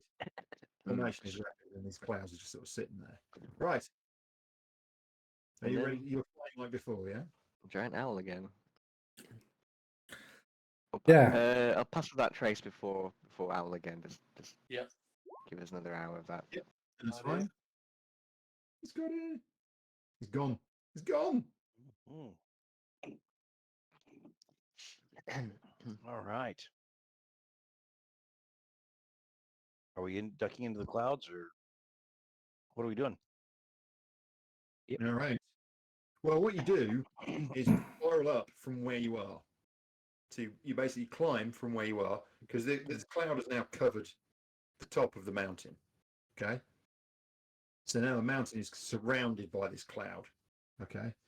And in actual fact, yeah, okay, we'll get to that. So what you do is you spiral up until you're basically at the same height as the mountain, and then you fly directly from where you are over towards the mountain. And as you're getting closer, I mean, you're basically flying by, kind of almost like this blind feeling that I'm pretty sure we're going in the right direction. Reinhorn, you're like, I have no bloody idea where we are. You're just literally flying next to her. And this cloud is actually thicker than the kind of misty cloud that you were flying through yesterday. So you need to keep close. Nice. Can Garvis use the compass to give us a heading? Sure, Garvis can get the compass out and hold on to that while he's holding on to you, and Yeah. you know, going in the right direction. You're going in the right direction. Left a bit, Yep. right a bit. Yeah, do that. Yeah, What could keep go going, keep wrong? going. So you fly, and then you're flying along, and then it starts to get colder. You feel that kind of edge as you're getting into it. And as you head into the next lot of cloud, it's snowing inside the cloud. You think it must be snowing onto the mountain as well. Because you're flying through this thick precipitation that's basically kind of, you know, there's basically this sort of ice in the air. It's literally just causing these flakes to form around you. And then as you get closer and closer, spicules of ice, which again isn't too bad for the owls. The owls are wearing it, but everyone else, it's brutal. It's like now you're just being needled with this bloody ice, and you have to kind of get your head down. Garvis, you kind of, you know, you've got your helmet up like this, and you just got your eye on the thing, and you're whispering in her ear. Yep, keep this heading. You're going. You're good. And you're flying along, and the rest of you is like you're hanging on, and you're having to sort of hunker down because it's just awful.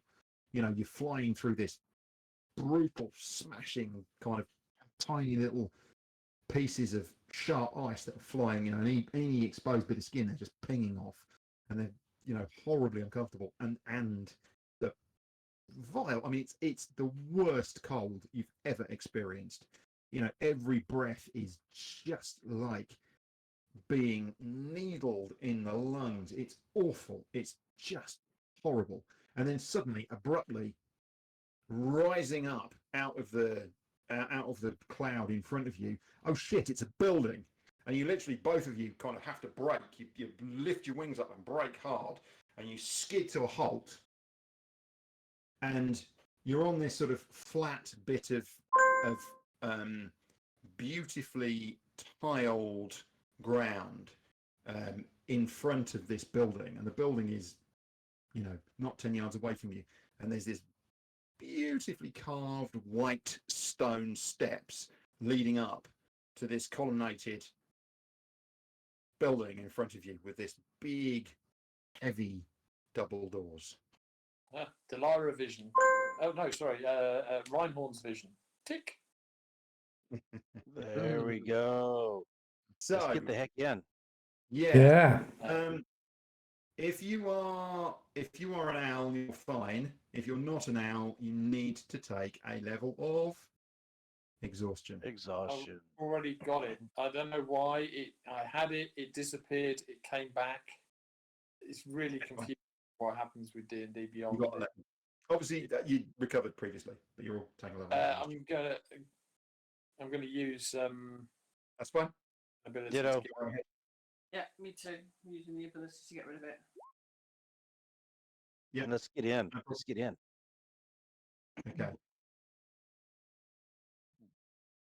The owls stay in owl form because they're realizing that this is probably better, that they're covered in these nice feathers and they're designed to be hanging around in brutal cold. Although it will affect in the not too distant future.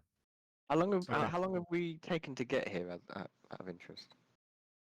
Well, it's 3 miles of flying. Let's call it. But it's kind of 2 miles up and 3 miles laterally. So I'm thinking you're kind of pushing towards an hour at this point. Okay, so we've got maybe we've got a few minutes to pass that trace left.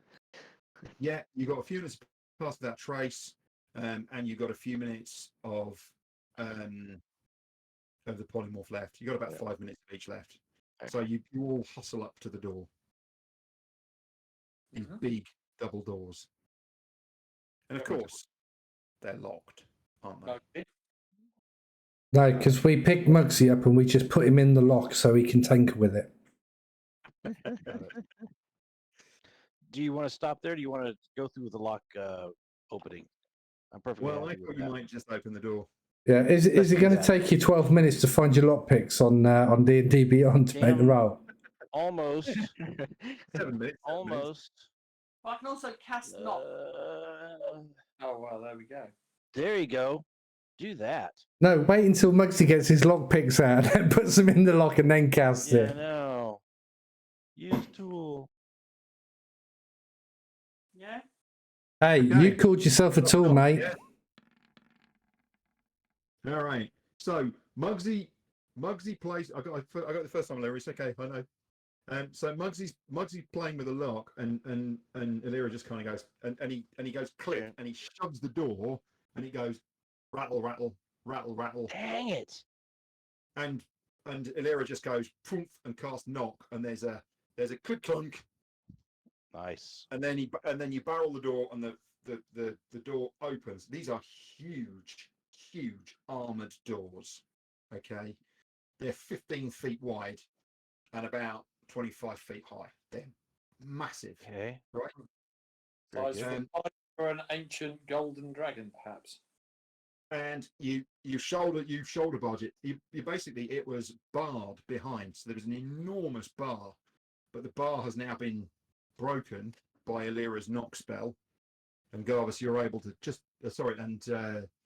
Mugsy, you're just able to shoulder the door just enough to open it, and you slip through.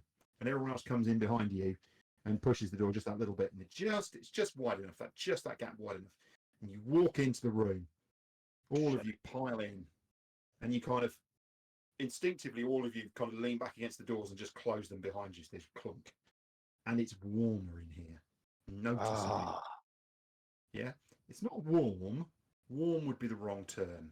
But whereas it's kind of minus 40 Celsius outside, in here it's probably about 12 degrees. I mean, it's like heaven in comparison.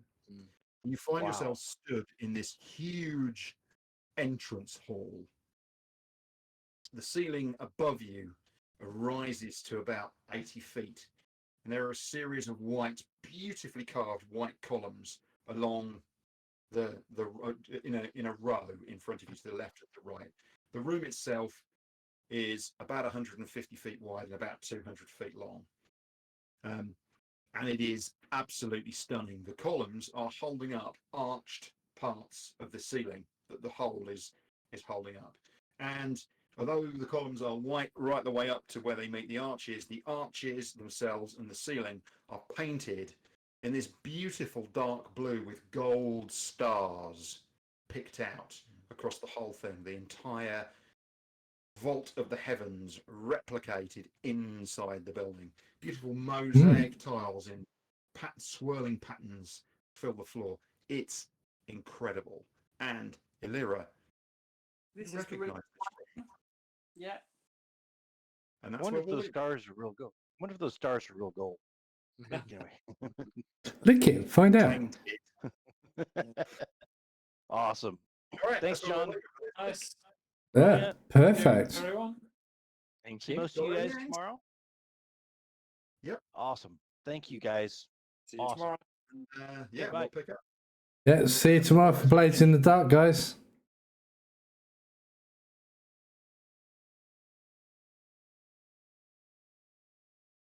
Okay, guys. So there we have it. We've made it into the temple at the top of the mountain. So wow, absolutely bloody brilliant. Not much in the way of combat, not much in the way of RP, but you know, these things happen from time to time. So next week we've got to find the axiom, and next week I will explain what the axiom is, what they do. Apart from we don't know quite what this one will do, but I can tell you what the one that is good for me does. So you know, so yeah, it's all good fun. Then we got a moral dilemma as to hand it over to Primordial, who's going to rip apart the universe, or keep it for ourselves, and we could maybe try to undo the sundering that caused Zarkamar to be the way that it is. So a lot rests on our shoulders, but we're not going to guess, because we'll more than likely end up doing completely the opposite, and we'll more than likely talk about it for a good 50 times, and then we'll change our mind at the very last second, because that's how Mugsy and the Marauders do the job. So I will see you all next Tuesday, weather permitting, and we'll go from there. So thank you, DM Scotty, for the follow. It really means a lot. Thank you very much, Johnny O Twitch, for your follow. It really does mean a lot, especially for small content creators. And I can't thank you enough. Tomorrow, this gang of reprobates are going to be playing on GM of Wonders for Blades in the Dark. So please keep an eye out for twitch.tv/GM of Wonders.